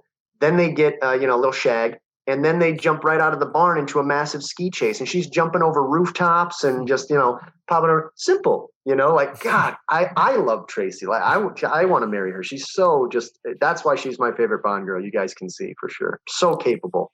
Why is my life not that exciting? That's my question of the day. It'd be lovely, wouldn't it? Well, but at the same time, I think about it often too, guys. And it's like, would I like the ride? Yes. Would I like the fact that everyone I see is potentially someone that wants to kill me all the time? No, I would not like that. I'm too paranoid of a person for that. So yeah, Bond can have that. But all the, the compensations speak for themselves, right, fellas? Indeed. Very nice. Very all nice. Right. All right. Nice, So then. there you go. That's George put to bed. It's the return of Connery now, a bit of Diamonds action. Now we're in Vegas this time, your home turf, just down the road from you, really. So take us through Diamonds then, man. Yeah, man. Diamonds. Now, this is where the chases start to get sort of Americanized, you could say, is that they started to use a lot more American stunt team for this, including Bill Hickman, the guy that I mentioned from Bullet and French Connection. He's the one that actually jumps the Mustang over out of the parking lot where he does the ramp jump over top back onto the street. That was Bill Hickman. So there you go. But the rest of the stunt team, actually on this one, guys, if you can believe it, guess who the second unit director was? It was Cubby Broccoli. Huh.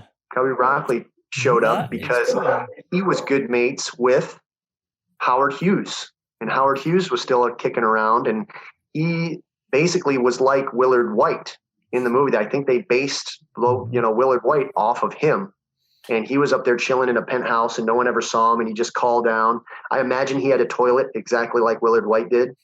And he got them to close down the entire strip for them in that downtown Vegas portion and say, anything Cubby wants, you give him. And he gave him carte blanche to just ruin the city and just drive through there. And that's super cool. I mean, that's the power of Bond right there. That's you can get a city shut down for you, And the power of Howard Hughes as well. You got it. He might have been pissing into jars, but the guy had some pull, you know what I'm saying? But anyway, so Bob Simmons comes back, makes his triumphant return as the stunt coordinator. And then this is an interesting story. So as you guys know, it's one of the biggest editing flaps in the entire series is the car going in on, it goes what they call driver's high into the alley for the two-wheel driving and then comes out driver's low. So they had to add, again, the rear projection clunk clunk shot to marry the two together. But apparently the two-wheel driver that went high, his name was Buzz Bundy. And Buzz Bundy did that. He was a thrill show driver, got it in there perfect on the Universal Studios backlot. And then he actually came out to Vegas and shot the landing back onto the wheels driver's high. And they got it. But they looked in the background, they saw people standing around and police cars sitting there like holding the actual crowds back. And they go, no, Bond has just supposedly escaped the police. We can't show the police back there. So we got to go reshoot it. So when they reshot it, they had a French stunt driver named Henri Goulga. And Henri Goulga, he did it on driver's low. And so his passenger wheels were high. And he came out, set it down a dream, and did a little skid turn out of there and completed the shot. And it looked great with an empty street. But then they went into the editing room. As you know, guys, back in the day, they didn't have video monitors to watch the shot as they were shooting it. They just trusted that the cameraman got it. and they would go to something called dailies, where they would process the film quickly, and then they'd watch it in a little theater somewhere. And they go, oh, that's not right. So they had to do that little insert shot of Connery and Tiffany Case. And but hey, it's one of those mistakes that stayed in the movie, and it kind of endears it a little bit. It's what do you guys charming, think? isn't it? Yeah, there's a charm to it. I remember I don't know whether it was a cinematic movie, but I remember the Knight Rider movie, the original, Michael Knight, David Hasselhoff. I think maybe it was just a TV movie or something, but whatever. It was like Knight Rider movie. I remember there's a sequence where he gets shot, and he's driving home like all dazed, and in every other shot he's like he's holding the other shoulder as the shots change, and it was like that would be an easy one to correct, to get right. But some of those things, they make you chuckle, but they're quite charming, aren't they? And did he immediately go home and just have a cheeseburger and be like, oh God, my arm? Oh. I'm sure he did. Yeah, the Hoff, man, we gotta love him. But anyway, then some other, so got some interesting names on this one, guys. Now that you got the Yanks involved, we got Lightning Bear is another stunt driver. Johnny Bossel, Monty Bossel, Bill Hickman did the Mustang jump, as I mentioned. Bud Eakins was part of the stunt team. He was Steve McQueen's stunt double before he jumped the bike over the fence in The Great Escape. He jumped the car down the streets in Bullet, and he was part of the stunt driving team here. Nice. Rick Lester. And another, guys, this guy's a legend. Kerry Lofton. Okay, so Kerry Lofton drove the Mustang for the drift portions where they did the big old opposite lock slides through the intersections. Kerry Lofton was a legend in the stunt driving world. Okay, he coordinated Bullet. He drove the truck in Duel. He coordinated Patton. He coordinated all these big car chase movies. And one of my favorite sayings, his two favorite sayings that I actually use on set these days is, one is, we're going to use some swag. And I go, what swag? And he goes, a scientific wild ass guess. And the second thing is, and I'm sorry for the language, but he said, always leave 15% for fuck ups. So always leave yourself that little wiggle room, because things can go wrong, as you know. Yeah. And then also I had Joe Williams, and then I had question marks by this one because I don't know if I can confirm or corroborate this one. Again, John Oddie, you got to fact check me, but I think Remy Julien was first approached and asked about how to coordinate the sequence. Whether or not he did any driving on it, I don't know. But there's Remy Julien. So the vehicles, we have some interesting ones in this, guys. We have a moon buggy, which was just a VW Beetle chassis that they built on to make it a moon buggy.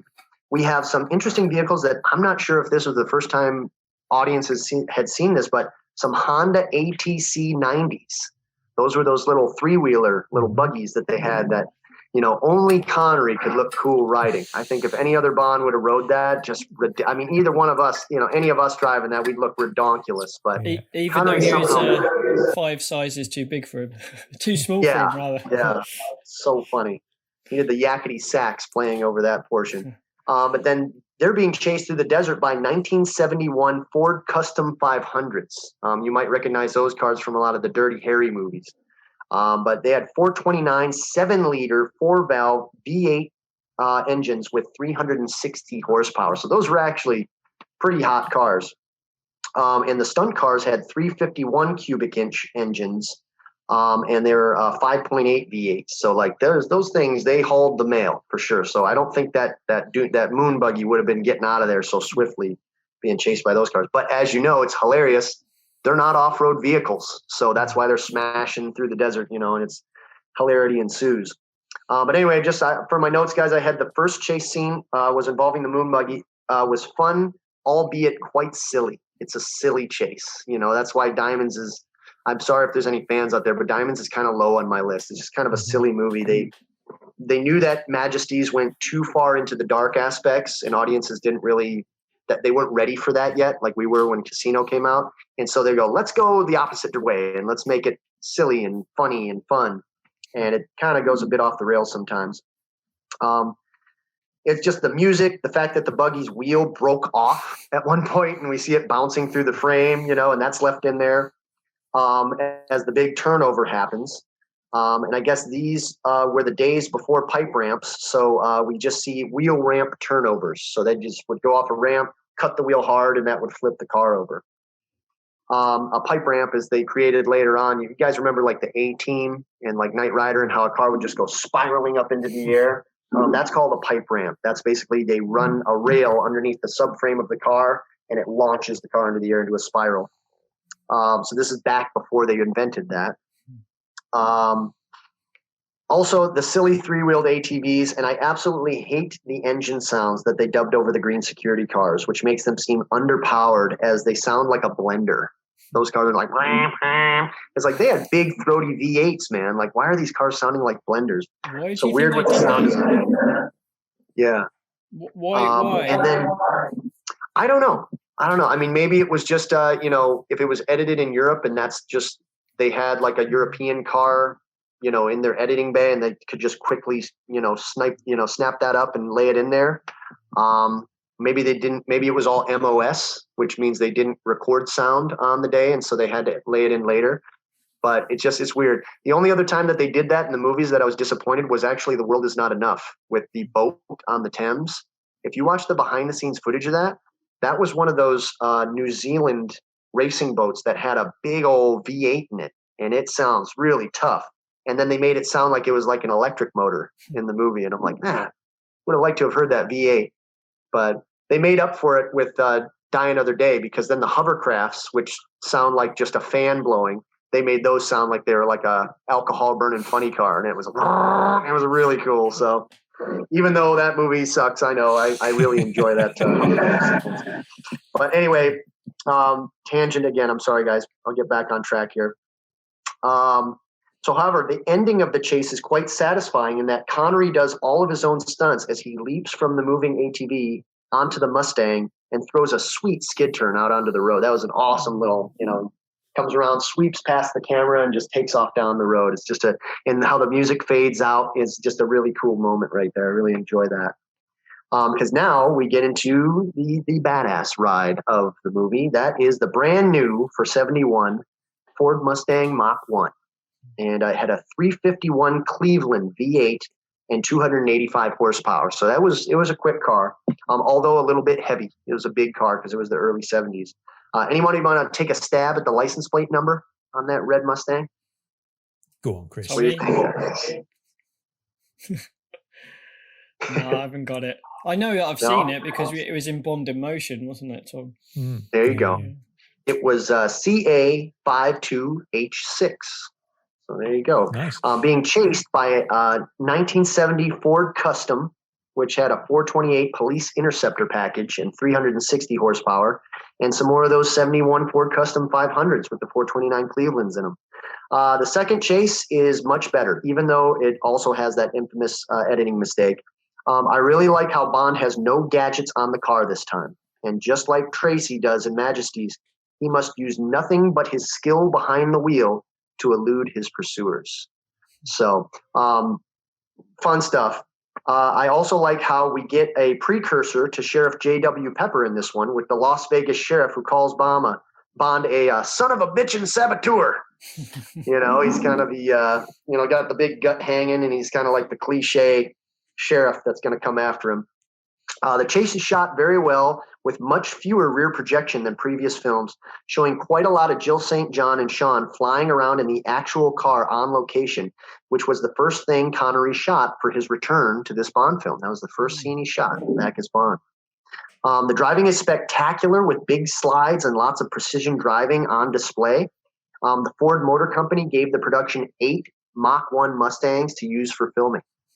I like how this was the first of many Bond versus the police chases, foregoing the gunman in the black sedan approach. It does feel a bit Keystone Cops or Blues Brothers-esque, but I heard that Guy Hamilton's choice, it was Guy Hamilton's choice as he hated big, heavy American cars, and nothing gave him greater pleasure than to see them all destroyed. So you'll see just whenever there's an American police car, they're going to spin out, they're going to crash all the way up. I think even through Octopussy is a running gag, is those American cops are just smashing themselves up. And then the European cops know how to drive. It's pretty funny. The two-wheel driving scene is quite famous for the mistake. We covered all that, and with the editing and all that good stuff. And then, it's funny because the story goes that the American, the crew, they shot the whole thing. They did just fine. But then the car went from white wall tires to black tires. And two, they could see police in the background holding the onlookers back. So they had to reshoot the exit of the alley with a French stunt team who could only two-wheel drive driver low. So the additional shot of Connery and Jill St. John had to be shot rapidly and edited in. But other than that, it's just a very exciting chase, guys. And it's full on. This is where we finally have the full on stunt driving that I like to see, is getting what we call rear wheel lockup.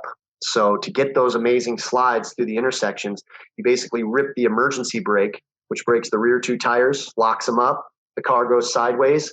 You got to have fast hands on the counter steer to counter into the slide, and then just feather that throttle, because if you get throttle greedy, you're going to go straight to the donut shop. So you got to just feather the throttle through, and then you just power right on through, come out of the counter, and you're down the road. And that's some of the stuff that I'm hopefully going to be teaching at JW pretty soon here. Man, I'm so jealous of that. So jealous.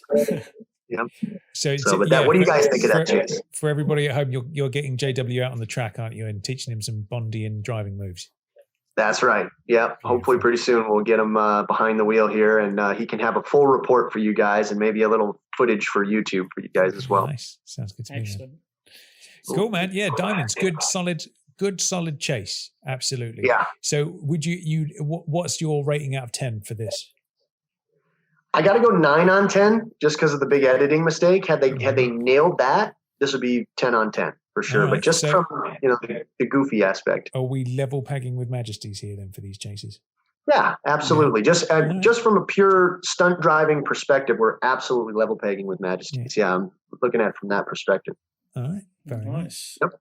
Absolutely. On to we're bringing Roger on the show now. We've got Roger. Oh, Raj, man. Let Die. How are we looking for that one? Cool. So cool. And how cool that you guys got to interview him on the show too. Like, what a guy. And he had just a legend.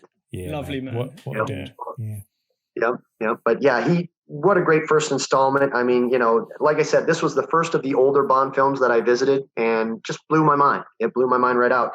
But what's cool about this, guys, is that I have a personal connection to one of the stunt team on this one, because the stunt driving school that I work at is called the Motion Picture Driving Clinic. We are the #1 stunt driving school in America, as far as I know, still to this day. Was started by a guy named Rick Seaman, and I hope he gives his parents hell for that, for sure. But he is a legend in the stunt driving business.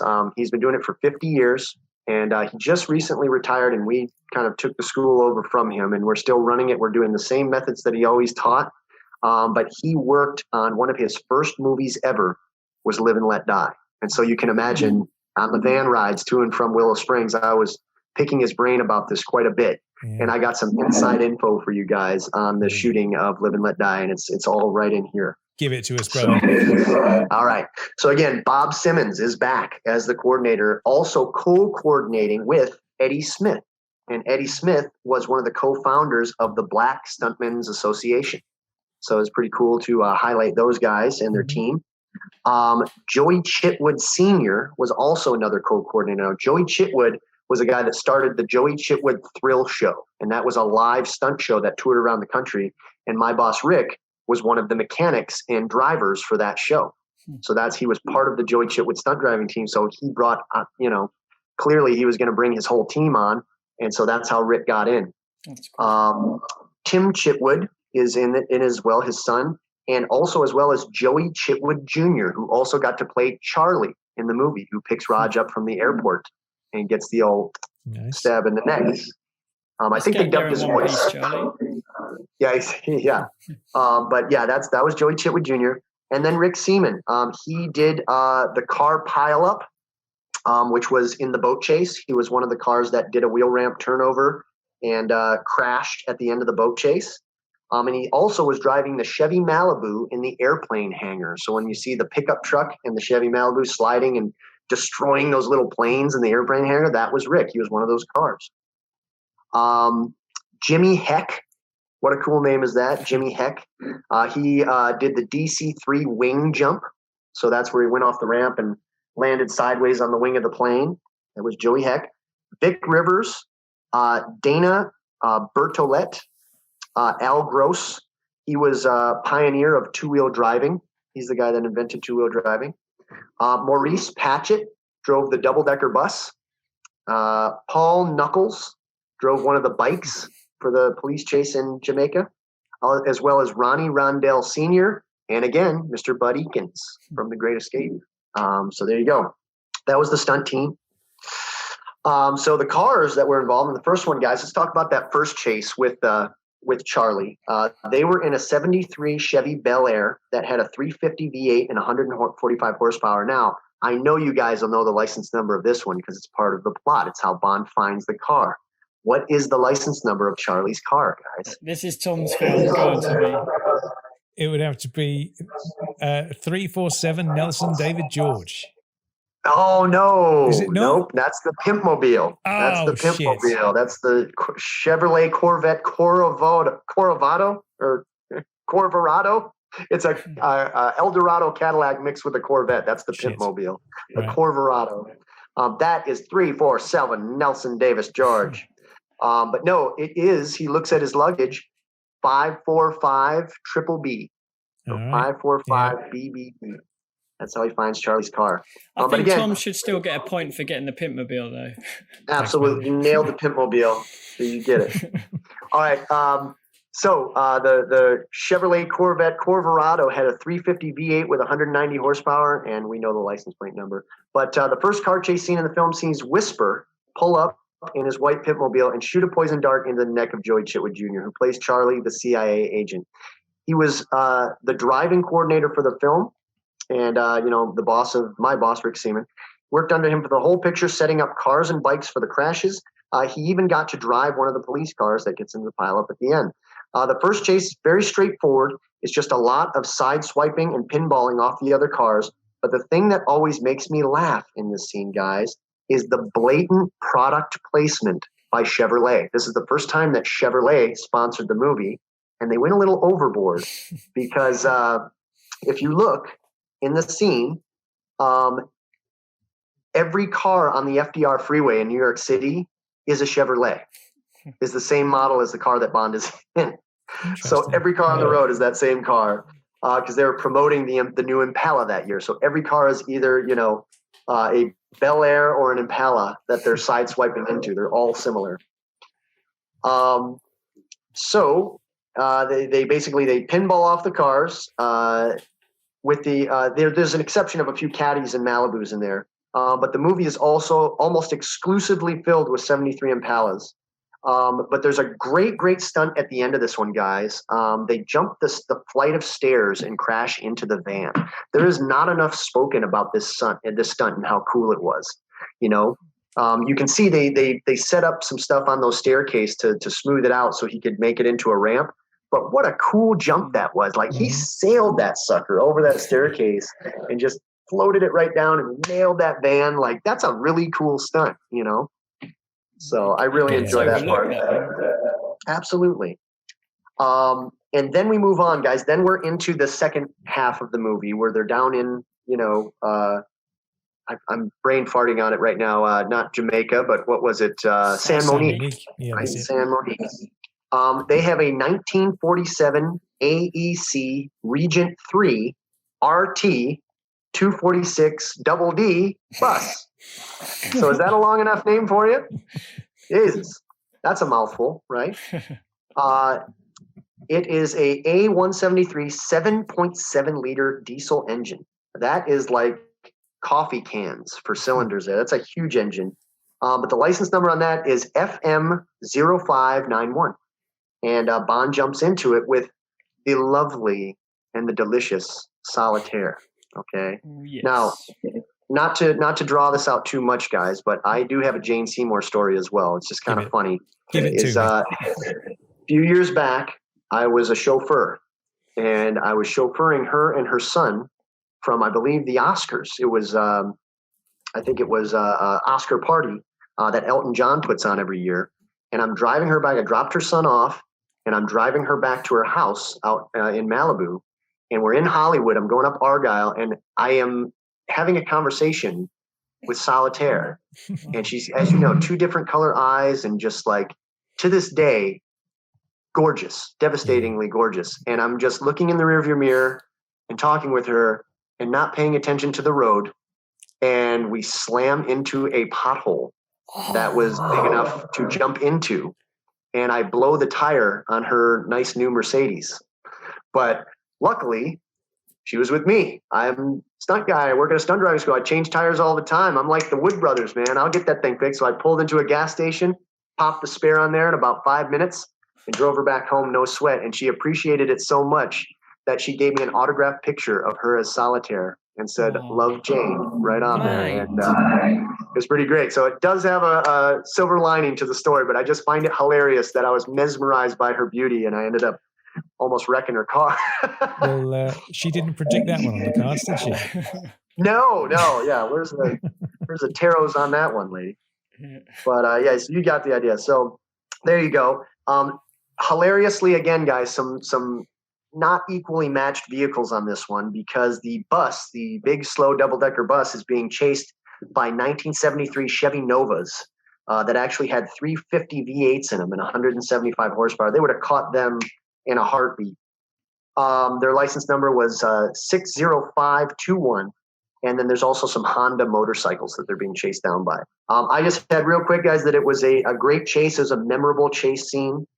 The much slower bus was no match for the quick bikes and cars, but the way Bond uses his driving skill yet again to thwart his pursuers is brilliant here. Absolutely brilliant. He just outfoxes them. The top getting ripped off is amazing, but actually, guys, the part that always puts my jaw square onto the floor in this chase is the 180 slide. Like, wow, like what a maneuver to slide that bus around. I know it was on a wet down, but you wouldn't think a double-decker bus could do something like that, and that was upright as well. Exactly. Yeah, it didn't tip. But again, that was Maurice Patchett with his driving on display right there. So amazing stuff. And yeah, the top getting ripped off. I know Jane says that she was riding in the bus for that, but when I asked Rick about it, he goes, "Yeah, no, she wasn't in that bus. There's no way." Yeah, no, we had stunt people on that one. Then we move on, guys. We're now into the final chase of the movie here, I believe. We have seven. Oh no, this is the airport chase. So then we have the airport chase. So there's lots of good chases in Live and Let Die here, guys. This is where they were really upping the ante and selling it on the stunts. Had a 73 Chevrolet Custom Deluxe 10 with an inline 6 and 100 horsepower. The 73 Chevy Malibu with the inline 6 and 100 horsepower. That was my boss's car. 72 Chevy Impala V8 with 170 horsepower, and a 73 Nova with 350 V8 with 175 horsepower. That's the one that did the flip onto the DC-3. I just had, guys, the second chase is just bananas. Like, where do you see a chase like this in movies? Like, how creative is this entire chase, Like, just with all the planes and the cars. The baddies chase Bond after Bond in a Cessna that never leaves the ground. It just taxis around with everyone's favorite, Mrs. Bell. I mean, come on, Mrs. Bell. She's down for whatever. Yeah, you gotta love that lady. So they're in it. They're just they're going around. They're crushing cars.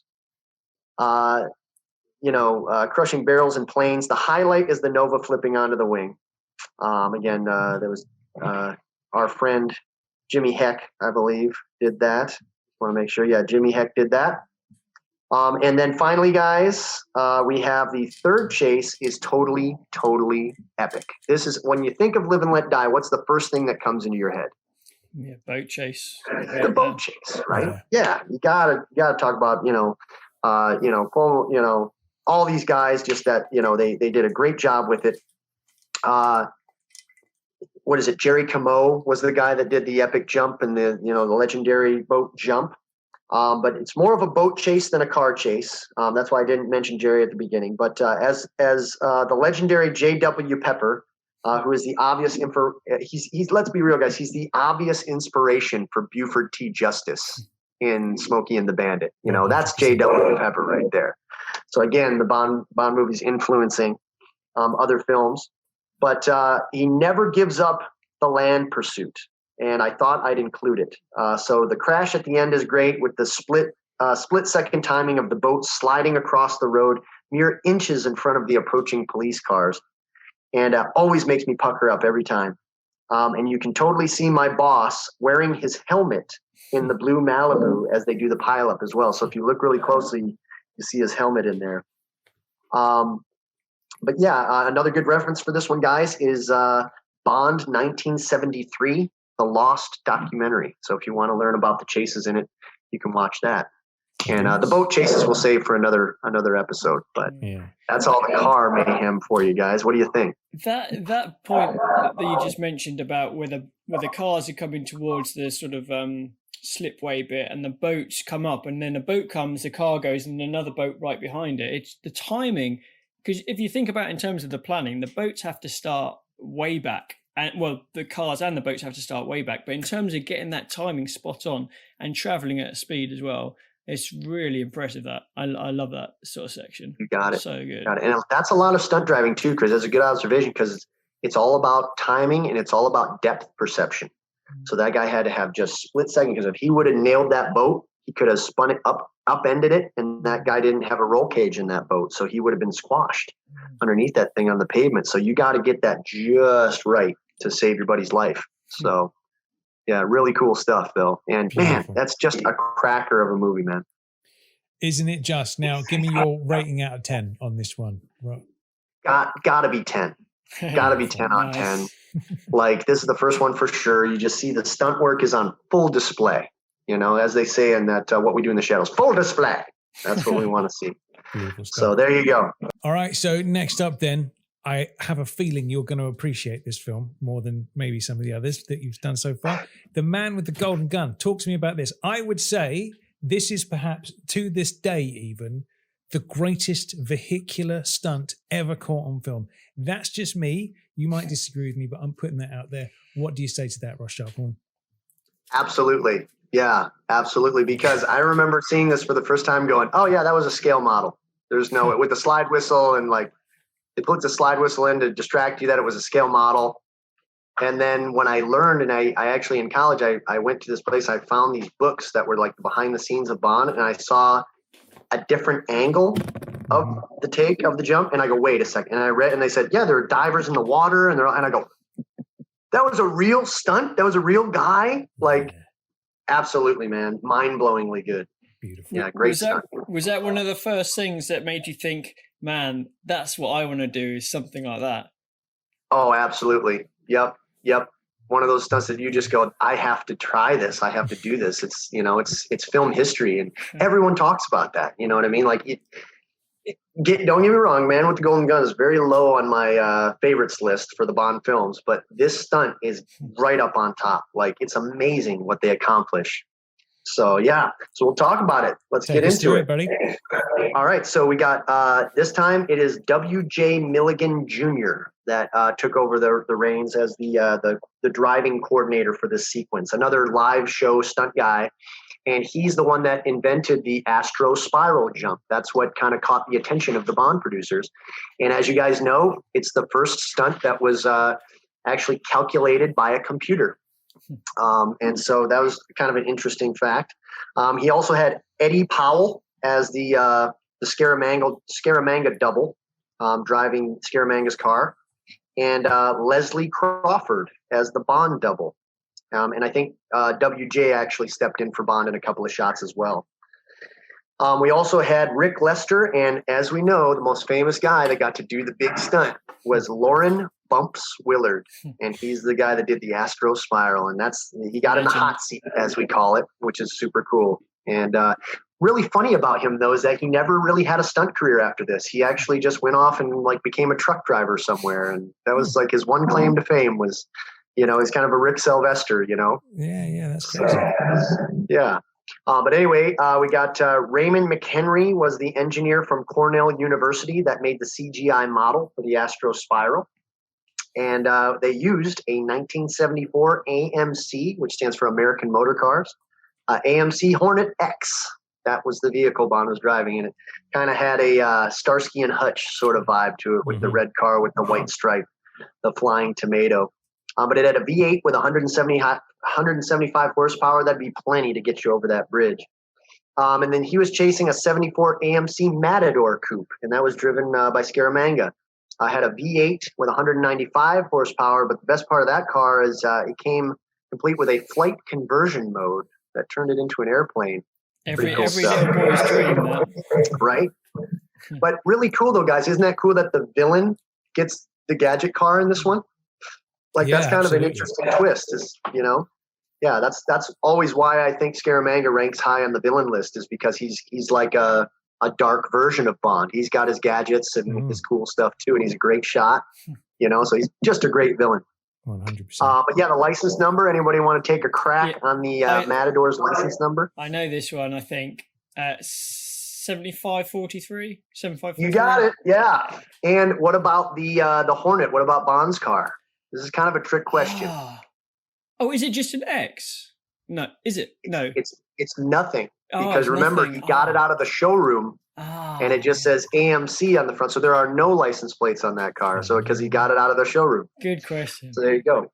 And then they have 1974 AMC Matador sedans as the police cars chasing them down. So obviously, as you can see, like with Live and Let Die had Chevrolet promoting, this one was AMC. So it's kind of funny how they just like, all the cars are going to be AMC.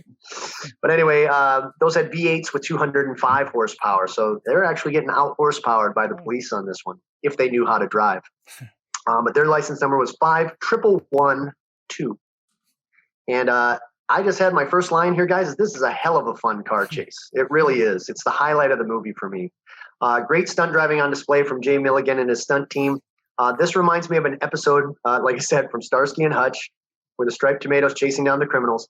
The reverse 180 is a great highlight as well as the world's first Sidewinder. There's a stunt called the Sidewinder, and that is where that green 55 Chevy Bel Air goes off a ramp, hits a parked car that's breakaway, and it twists it and flips it over. They do that in movies all the time now. You have a wheel ramp that's built into the back of the first car, and it's they call it bull pricked to the ground. So it's got chains, and it's connected to a steel plate so that it doesn't move. You go through that car, it blasts your chassis like this, and you flip sideways into another catch car, and it rolls you onto the roof. They just used one of those in Shang-Chi, and it was really cool, and we're still using them to this day. But this, to my knowledge, is the first time that was ever done. Nice. Was in Man with the Golden Gun. They have some continuity issues with both Scaramanga and Bond's cars switching between black or white letter tires and white walls all the time. So the tires keep switching, but it's barely noticeable. And it has a bit, and it is a bit disconcerting that they went back to so much prevalent rear projection for the interior shots. Like when they back up and he says like, I sure am, boy. It's like, yeah, they're not really there. That's rear projection, but hey, they had to shoot it. They had to do what they had to do. However, the big showstopper is obviously the Astro Spiral performed by Bumps Willard, which is still as spectacular today as it was back in '74. But that goddamn slide whistle. Oh, why? Can't you just put the Bond theme right? Just a little guitar, like, come on, guys. If you had a choice, yeah. Would Jesus you go wept. Bond theme or just let the sound of the engine and then the dead space? What would be better? What would you go for? The latter, absolutely. The sound, the engine just goes off, and you just hear the wind. Let's just enjoy that moment. Like going off the cliff in Spy. Like how great was that? Or GoldenEye off the dam. Just let the audience take it in. And then hit the Bond theme when he lands. Totally. That would have been dope. But hey, who knows? Who knows what the rationale? I would have loved to have been in the editing suite with Guy Hamilton and just seen what his rationale was for that. Maybe he had a few martinis in him. Who knows? But I literally wrote down Jesus wept on that one because it just doesn't ruin it. But it's just like, come on, man. And then the car plane part is awesome as well. Very cool seeing a villain have the gadget car. So there you go, guys. That is done and dusted. That is the man with the golden gun. What say you? What do you guys think about that, Chase? Well, I think the chase itself is, for me, is a decent chase. I would rate it as decent, right? It's good. I think everything pales in comparison to that. What did you call it? The Astro Spiral jump? Is that how you described it? Yep. Yeah, that. I'm not just saying this because I'm a Bond fan. and I love Roger, and I do love this film. But that jump is leagues above everything I've ever seen from any kind, even up to date stuff like your Fast and Furiouses and all that kind of stuff. Like, I still don't think that stunt has been beaten to this day. And I think for that alone, it gets a 10 out of 10, just for that. Got it. You got it. Yeah. What about you, Chris? What do you think? Yeah. Yeah, no, I agree. I mean, I love the J turn that he does. That's really, really nice early on. But I think you just can't knock any score when you've got such an amazing stunt as that Astra Spiral. I think it's incredible. Right. And the fact, because obviously it had been done before, but it had been done in a show over hard ground, but this time over water. And what I love is that the bridge just looks like it's going to crumble as soon as you step on it. Like the production design for that bridge and the ramp and how they did it, I think it looks incredible. I really do. Absolutely. And yeah, I mean, it's just one of the best things I think you'll ever see in terms of car stunts. And wow, for sure. And what I love is going forward, how it influenced the rest of the series. How they're like, what else can we spiral now?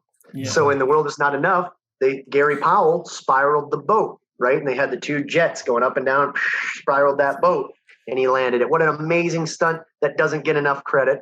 Yeah. And then they spiraled a chopper in Spectre over Zocalo Square, and a little bit of, I don't know if I heard slide whistle in the score is kind of a nod to it. It was a little something. It's sort of like a I don't know what it is, but it's but I mean, 3 different vehicles right there doing spirals. Yeah. Only in a Bond movie, man. That's all I gotta say. What's the next one, Ross? If you were the man to choose, what vehicle would next be spiraled in a Bond film? What would you choose? Ooh, a snowmobile. Oh, there we go. That's nice. I would take Bond on a ski chase on a snowmobile because there are not enough snowmobiles in movies. Okay, and snowmobiles are amazing machines, guys. Have you ever rode a sled before? Have you ever been on a snowmobile? Yeah, I have. Yeah. Dude, I'm from Michigan, and sometimes that's how we had to get to work, was riding these snowmobiles. I'm from where the tundra people live, and dude, they are amazing. So that's the one. Have a big old ski chase, but at some point, just like in A View to a Kill, have Bond rip the guy off his sled, and let's get on a modern sled that can really go over 100 miles an hour, maybe take it off a ski jump and pop a parachute. But before he does that, hey, let's go through a tunnel or something. Let's do a spiral on a sled. I'm down for that, definitely. Yeah, I'll coordinate. Let's do it. All right. So cool. So moving on. So yeah, I would give that chase again 10 on 10. Love it. Fun, exciting, and one of the highlights of the movie. Beautiful. And then we go. I honestly have to say, guys, this next one is very near and dear to my heart. Like, this has got to be one of my top 3 chases of the entire series. Okay, is The Spy Who Loved Me. This is, oh man, so Bond, man, so Bond. Because yeah, let's face it. It is fun to see him in a normal car, just using his driving skill. But how much more fun is it to see him in a gadget-laden car that he's going to bust out some sweet, some tricks on the pursuers? That's the best. So he's back in a gadget car, and guess what's back, guys? What makes a triumphant return? The gunman in the black sedan. We got it back again for this chase. So I love it. So anyway, this is a stunt team consisted of Mr. Bob Simmons yet again, but his second unit director's name was Ernie Day. And so Ernie Day was lensing it for everyone. Roger Becker came on board. He was a test driver for Lotus, who was originally supposed to just deliver the car. But after overheating issues and some other things that made Bob Simmons uncomfortable with driving it, Roger took over for 7 weeks of crazy stunt driving in the Esprit. How cool would that be, guys? Nice. Just imagine being Roger Becker in 1976, and you rock up, in Corfu, and you're like, yeah, here's the car. Oh, by the way, could you drive it? Because you know how to drive it? Yeah, twist my arm. I'll get to be James Bond for 7 weeks. Come on. Oh, so cool. George Leach was back on the scene. This is one of the first appearances here on the stunt team from Martin Grace. And as you know, old Roger, one of my favorite lines he ever said was, he said, "By the God of grace go I," because Mr. Martin Grace saved his life and made him look so cool so many times. Also, one of my favorite things Roger ever said, guys, that's very quotable, is they said, "Roger, do you do all your own stunts?" And he said, "Absolutely. And I do all of my own lying." Yeah. Well, nice. Miss Raj. Don't we all? Anyway, then we have Mark Wolf was the helicopter pilot, and it was only his second job as a stunt pilot. That's pretty cool. And Don Griffin, who was a former Navy SEAL, piloted the underwater version of the Wet Nelly, which was that underwater Lotus Esprit. So that's what we got, guys, is a 1976 Lotus Esprit Series 1, codenamed Wet Nelly. It was a Type 907 inline 4 with 160 horsepower. They called it the torqueless wonder. It didn't make much torque. No. But once you got it up to speed, it was fast. It was very aerodynamic. I bet you guys could take a crack at this. What's the license number on this bad boy? Okay, we both know. Go on, Tommy. Go, Tommy. PPW. Yep. 306R. Boom! Out of the park. Crushed it right there. That's Nice. it. It had rear cement sprayers, submarine conversion mode, surface-to-air guided missiles. Good Lord. Overkill is underrated, boys. That's what Q would say. Forward-firing torpedoes, ink jets, which act as an underwater smoke screen, and underwater mines. This thing had everything in the kitchen sink in it. That's what I love about it. Being chased by a 1976 Kawasaki Z900A4 with the sidecar that turns into a rocket-propelled exploding missile. So that's pretty sweet. And hilariously, again, a totally outmatched 1976 Ford Tanis with an inline 4. Ooh, man, this is going to blow your hair back, guys. 76 horsepower in the car that Jaws was riding in. I don't think 76 horses would get that guy up to speed, even if you had him for real. But yeah, we're back to the classic Bond gadget-laden car territory. This is the one of the very best chases in the series. Freaky assassins popping out everywhere, trying to kill Bond and Triple X, and they get outclassed at every turn by the mighty Lotus. The bike part, classic. We are back to the Gunman in Black sedan. Although that car was so underpowered, it would have never kept up with the Lotus in a million years. But I'm glad Bond still stomps the brakes anyway and gives Jaws and his friends a good old squirt of the cement on their windshield. The helicopter bits are all-time legendary in my book. Not only was there killer driving done here, but the helicopter pilot was a true pro. Okay, he was doing some low flying, damn near tapping the skids as they went underneath that thing. Let's see here. What skill they must have had to fly like that. The only way they shot it is amazing as well. Even though we have some more rear projection, which is in their defense was getting much better at this point. They were kind of, making it look much better. The exterior tracking shots are so spectacular, man. Like when the chopper is like just feet on the other side of the Lotus, it's going at high speed, and they're going down, you see the side of the Lotus and then the choppers go like right up next to them. Like, God, it tickles my happy bits every single time I see that. Then they go underwater and they have the world's first and probably only underwater car chase, guys. This is really, really cool Bond territory here. Like it makes me geek out and I'm like a kid every time I watch this, every time. It's all capped off with a wonderfully funny Roger Moore scene with the drive up onto the beach and the tossing out of the fish, which was brilliant. And Cubby didn't want that. Cubby thought it was too cheesy, but Roger insisted on it and the audiences agreed. That was a really funny bit. So, my favorite story of this Lotus is how, according to Roger Moore, in Bond on Bond, the public relations manager for Lotus, Donovan McLaughlin, was tipped off about the pre-production for Spy happening at Pinewood in early 1976. And so he drove an Esprit down to the studio and parked it right in front of the path where anyone trying to get in or out of the main admin building entrance would see it. And Cubby saw the car and the gamble paid off. So that's pretty classic, man, that he just came and parked his sweet ride right out in front of the studio. And he goes, I'm just going to go to lunch, see what happens, see if I get a phone call or two. And history was made. Yeah. What do you guys think of this chase? What would you give it? Because you already know what I'm going to give it. For me, this is probably my favorite chase in the whole series, I think, in terms of car chase and vehicular chase.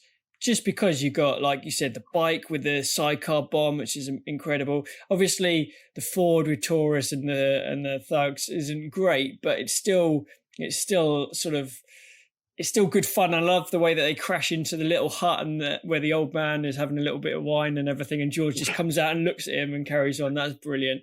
And the whole stuff with the helicopter where the Lotus sort of spins round. There's that sort of concrete post with a bit of a bay area, and he spins round, and the helicopter's trying to do it, but the Lotus just gets ahead of him, and that's so good.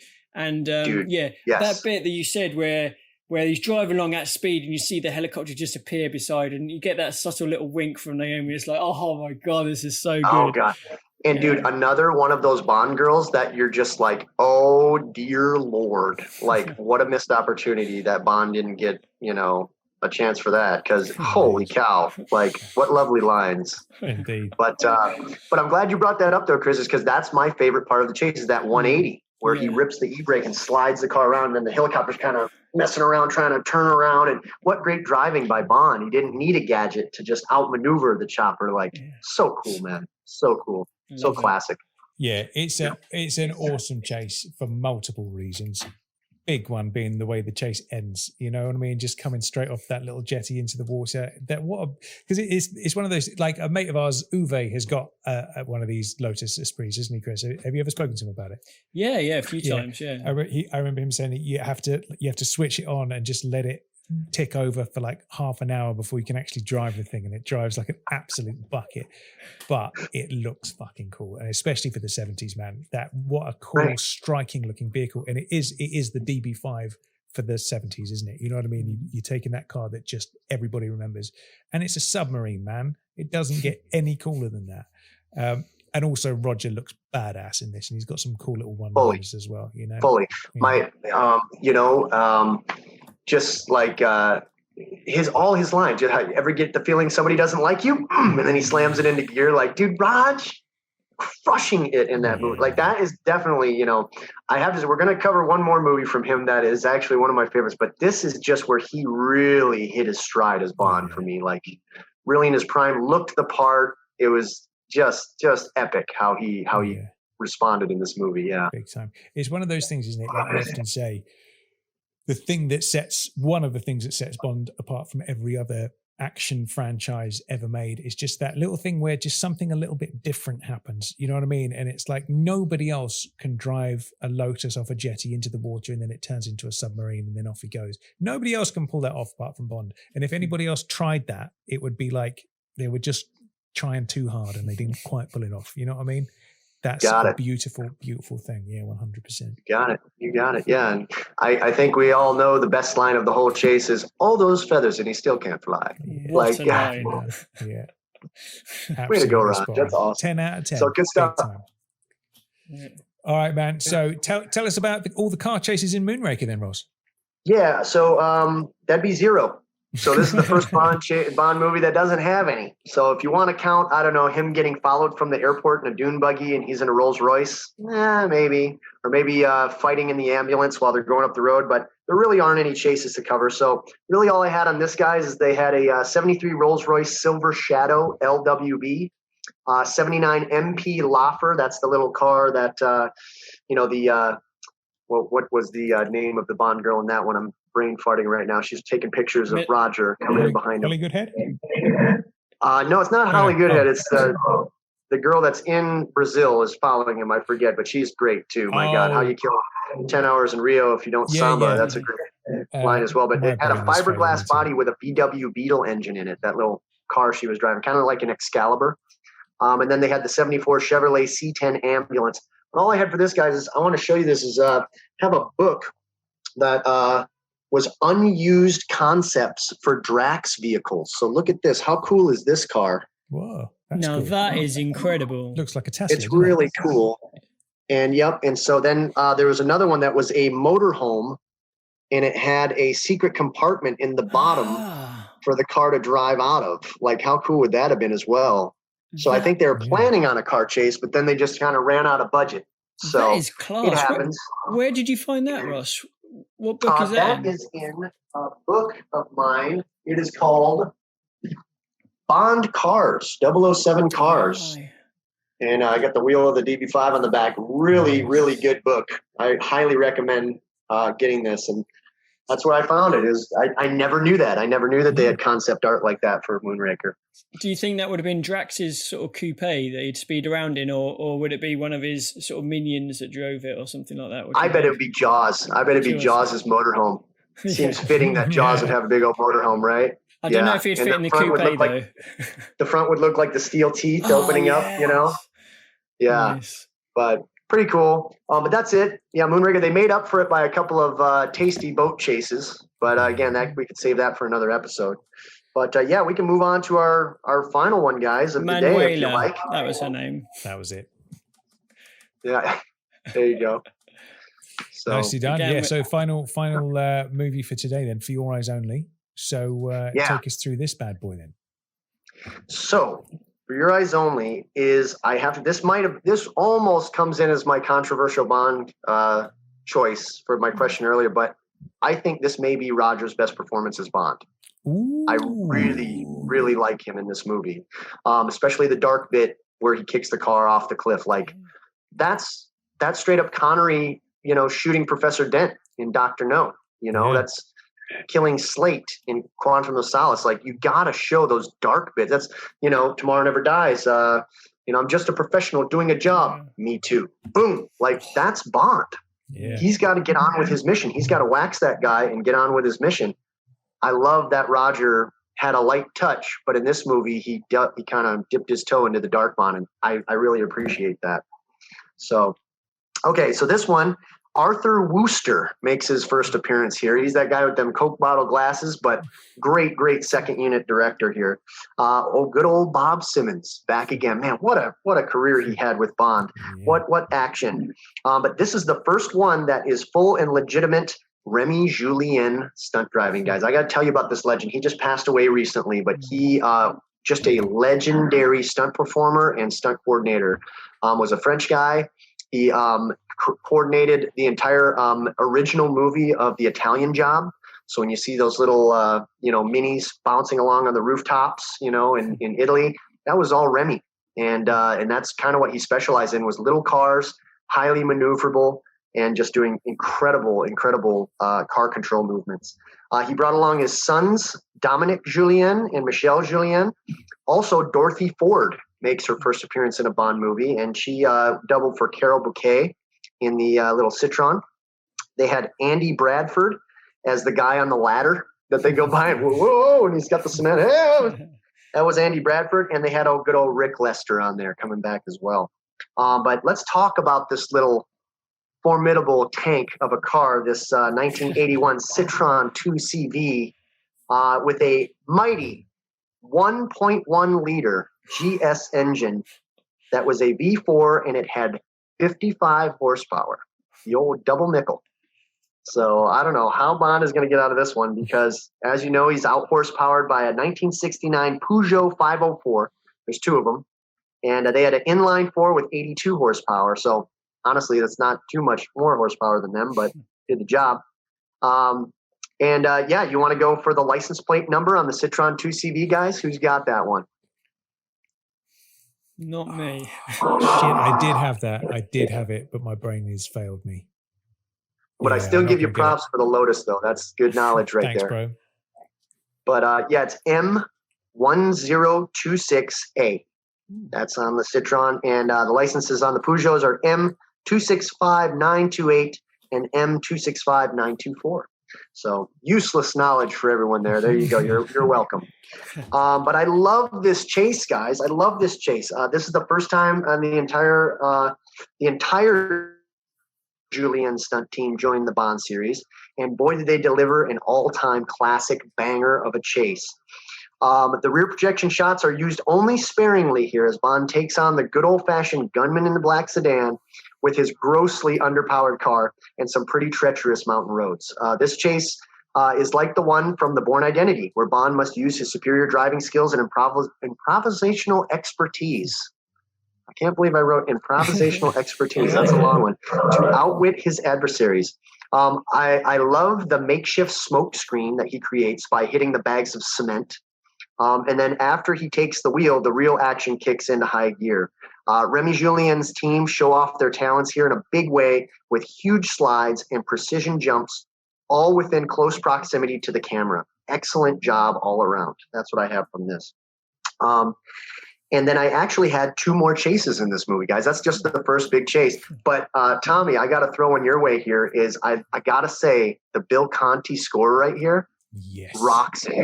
Rocks it, dude. Dude, that was gonna be my first comment.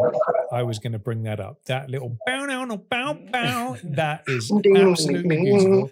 And one of my all-time favorite Roger moments ever is the little nod and the wink to the guy through the window. Yes. That is beautiful thing.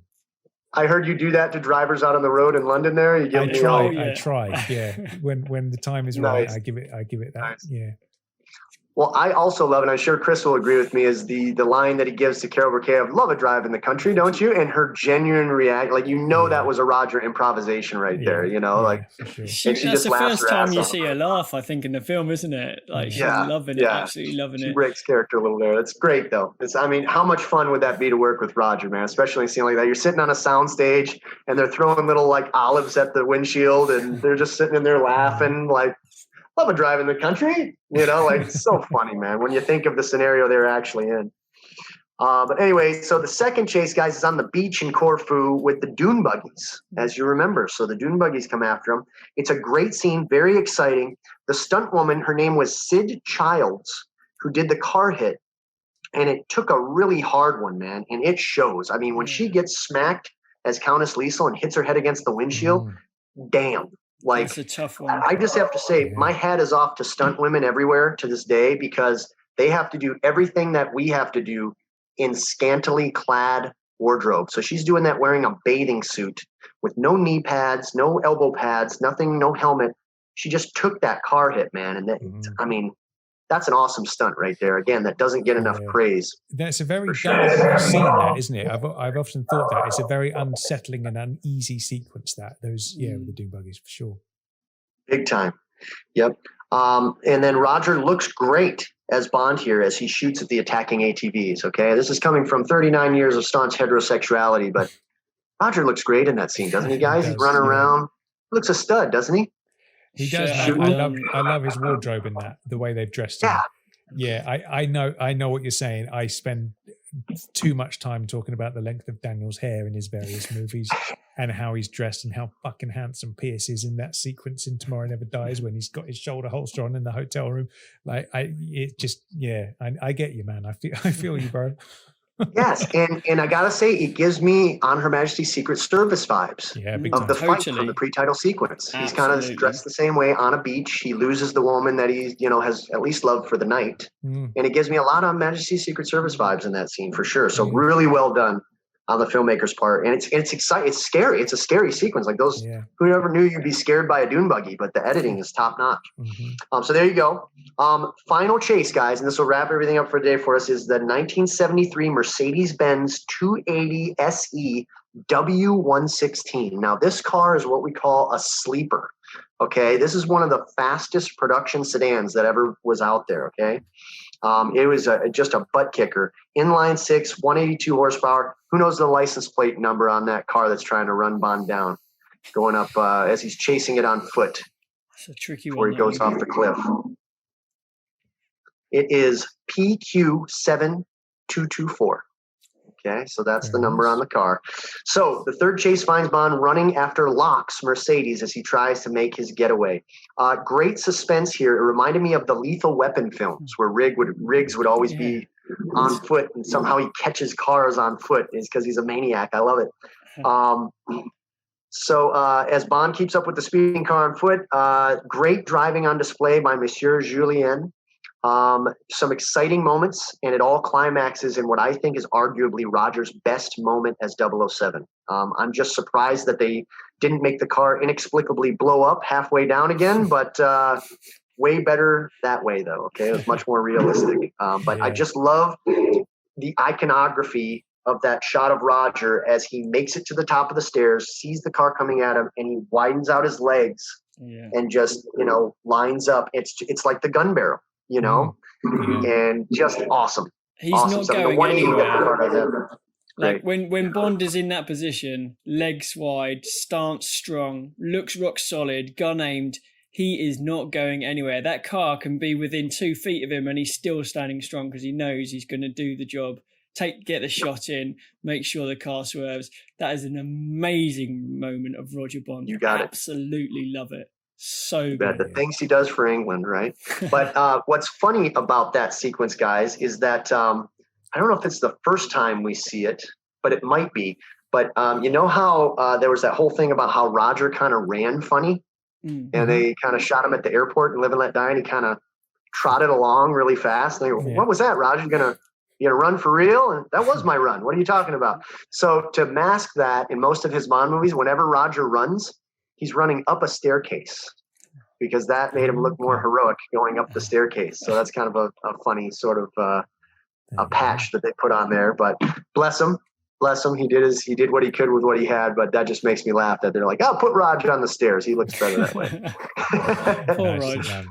Yeah, that is a great ending to that chase sequence. And when he pushes Locke off the top, I always thought that to make it even darker, the way you see him just peel out of the window. Yeah, that's an amazing.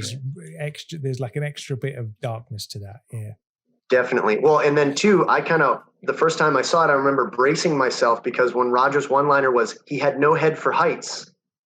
I thought the reverse shot was going to be him headless. I'm like, oh, good. He still got his head on. Jeez. But yeah, it's pretty dark. Cool, absolutely, indeed it is. So that about wraps up today's episode. Then we've got through half of the movies there with all the car chases involved there. Nicely done. What is your rating for your eyes only? Just to top it off there. I have to go with 10 on 10 just for that Citroen chase. It's so well edited. Just like all of the moves they do. I think of the villains going upside down and spinning in the car and. All the little bits, take the low road, not that low and stuff. It's just, there's so many fun bits, but it's still exciting. Like how the rear view mirror gets shot. We always seen that in a movie, but then all of a sudden the speedometer gets shot too. Holy crap. The bullet went in through the car and almost hit her in the hands. Like it was very dangerous. They kept the danger close in that chase. But Bond got out by the skin of his teeth as he always does. And then it ends with the name's Bond, James Bond. And how much better can you end a car chase than with the greatest line in movie history? Damn right. Now, let me, as a professional stunt driver, Ross, let me ask you a technical question. How exactly does one go backwards, forwards quickly? So it's referred to, Chris nailed it earlier, said he's called a J-turn. Okay. Here in the States, we call it a reverse 180. But you can call it a J-turn or a Rockford turn. It was immortalized in the show The Rockford Files with James Garner. He had an old brown Firebird that he would do those in every episode. But I'm going to teach one to JW. Nice. And so I will do that with him, and I'll give you the full breakdown then. I'll go step by step. That sounds good. I'm looking forward to seeing that footage of JW behind the wheel. It should be good. I wonder if he's going to be the sort of man that is totally up for it, or if he's going to get a bit of butterflies in his stomach when he gets up to speed and hits a handbrake. JW is pretty cool, though. I can imagine him having his blue steel on and an eyebrow raised and just coasting through it. I can imagine. Yeah. Martini in one hand, the other hand on the steering wheel. Yeah. Well, what's really cool, guys, is that I not only tugged his sleeve to do that, but I coerced him to come down and see me at the Porsche Experience down in Carson. That's where I'm a driving coach as well. I teach people how to drive 911s and turbos and 718 Caymans, and we have an obstacle course back in there. And so on the 22nd, he's going to be joining me down there, and we're going to throw down with some more Bond-like vehicles. Sweet. And then I coerced him to get some vodka martinis with me afterwards. Fantastic. So, nice one. That sounds like a good day out. Damn it. I wish I was still over there. That would have been cool to join you guys. But nice one. Thanks for joining us, Ross. But of course, Ross Sharphorn will return in the Car Chases of Bond Part 2. So, we will see you very soon, won't we? Thank you, guys. I appreciate it. This was a lot of fun. Been an absolute pleasure, Ross, having you on. And I love the fact that you've given 10 out of 10 for so many of these chases. And it's true, goddammit. It's true. Bond chases rock, man. Yeah. They rock. They ramp right up. More Beautiful ways than stuff. one. All right, then, Ross, thanks for joining us, man. And we will see you for Part 2. All right, guys. Cheers. Thanks a lot. Take care. Bye. Okay, how cool was that, man? So good, man. And I love how a lot of his chases were bang on the money in terms of ones that you got. I suppose it's the same across the board, really, because you talk about the spy chase And there can't be anyone that doesn't like the spy chase. It's just so good, isn't it? Yeah. And like, obviously driving the country, just amazing. I love that tune. It is so good. You can't not have a smile on your face when that song's playing and think about just driving through some olive groves or something like that. Yeah, big time, man. Yeah, there's a lot to love in those chases, aren't there? I think ultimately there's some good stuff across the series, but I think it really starts to ramp up when you get to like Man with the Golden Gun in particular. I think that's when things really start to like go up a gear, and it starts to take off. But yeah, I'm super excited for part 2 and getting into those more modern day chases. Curious to know about things like the quantum car chases. Thoughts on that? Very sharp and snappy editing, as we all know. Whether that's whether he likes that and all the rest of it. And yeah, plenty to talk about in part 2. Another good one that I think that I'm looking forward to is Living Daylights. I'm a fan of that one. I do like that one too. Yeah, it's another standout moment for me. I think that one. But man, absolutely. So that about wraps it up today then. That's been the Car Chasers of Bond Part 1. We'll be back next week with the Car Chasers of Bond Part 2. And then the week after, we're a little bit up in the air, aren't we? Because I don't know because we're going to be in London that week, I don't know whether we're going to be able to get time to record for that following Friday. But we will obviously get our No Time to Die coverage starting from then. As soon as we've seen the film, we're going to start leaping into action. So might do some live streaming, perhaps do some interviews of people on site afterwards, or try and do a bit of video, a bit of photos from Tuesday night and Thursday as well. Yeah, maybe a red carpet report or something. That might be nice to kick things off with. I think that's what we did last time with Spectre. But yeah, so couple of car chase episodes in the bag. And then obviously No Time to Die all the way home. Super excited for that. All right then. So until next week, I've been Tom Sears. And I've been Chris Car Chase Wright. And James Bond Radio will return with the Car Chasers of Bond Part 2. See you next week, everyone. Bye.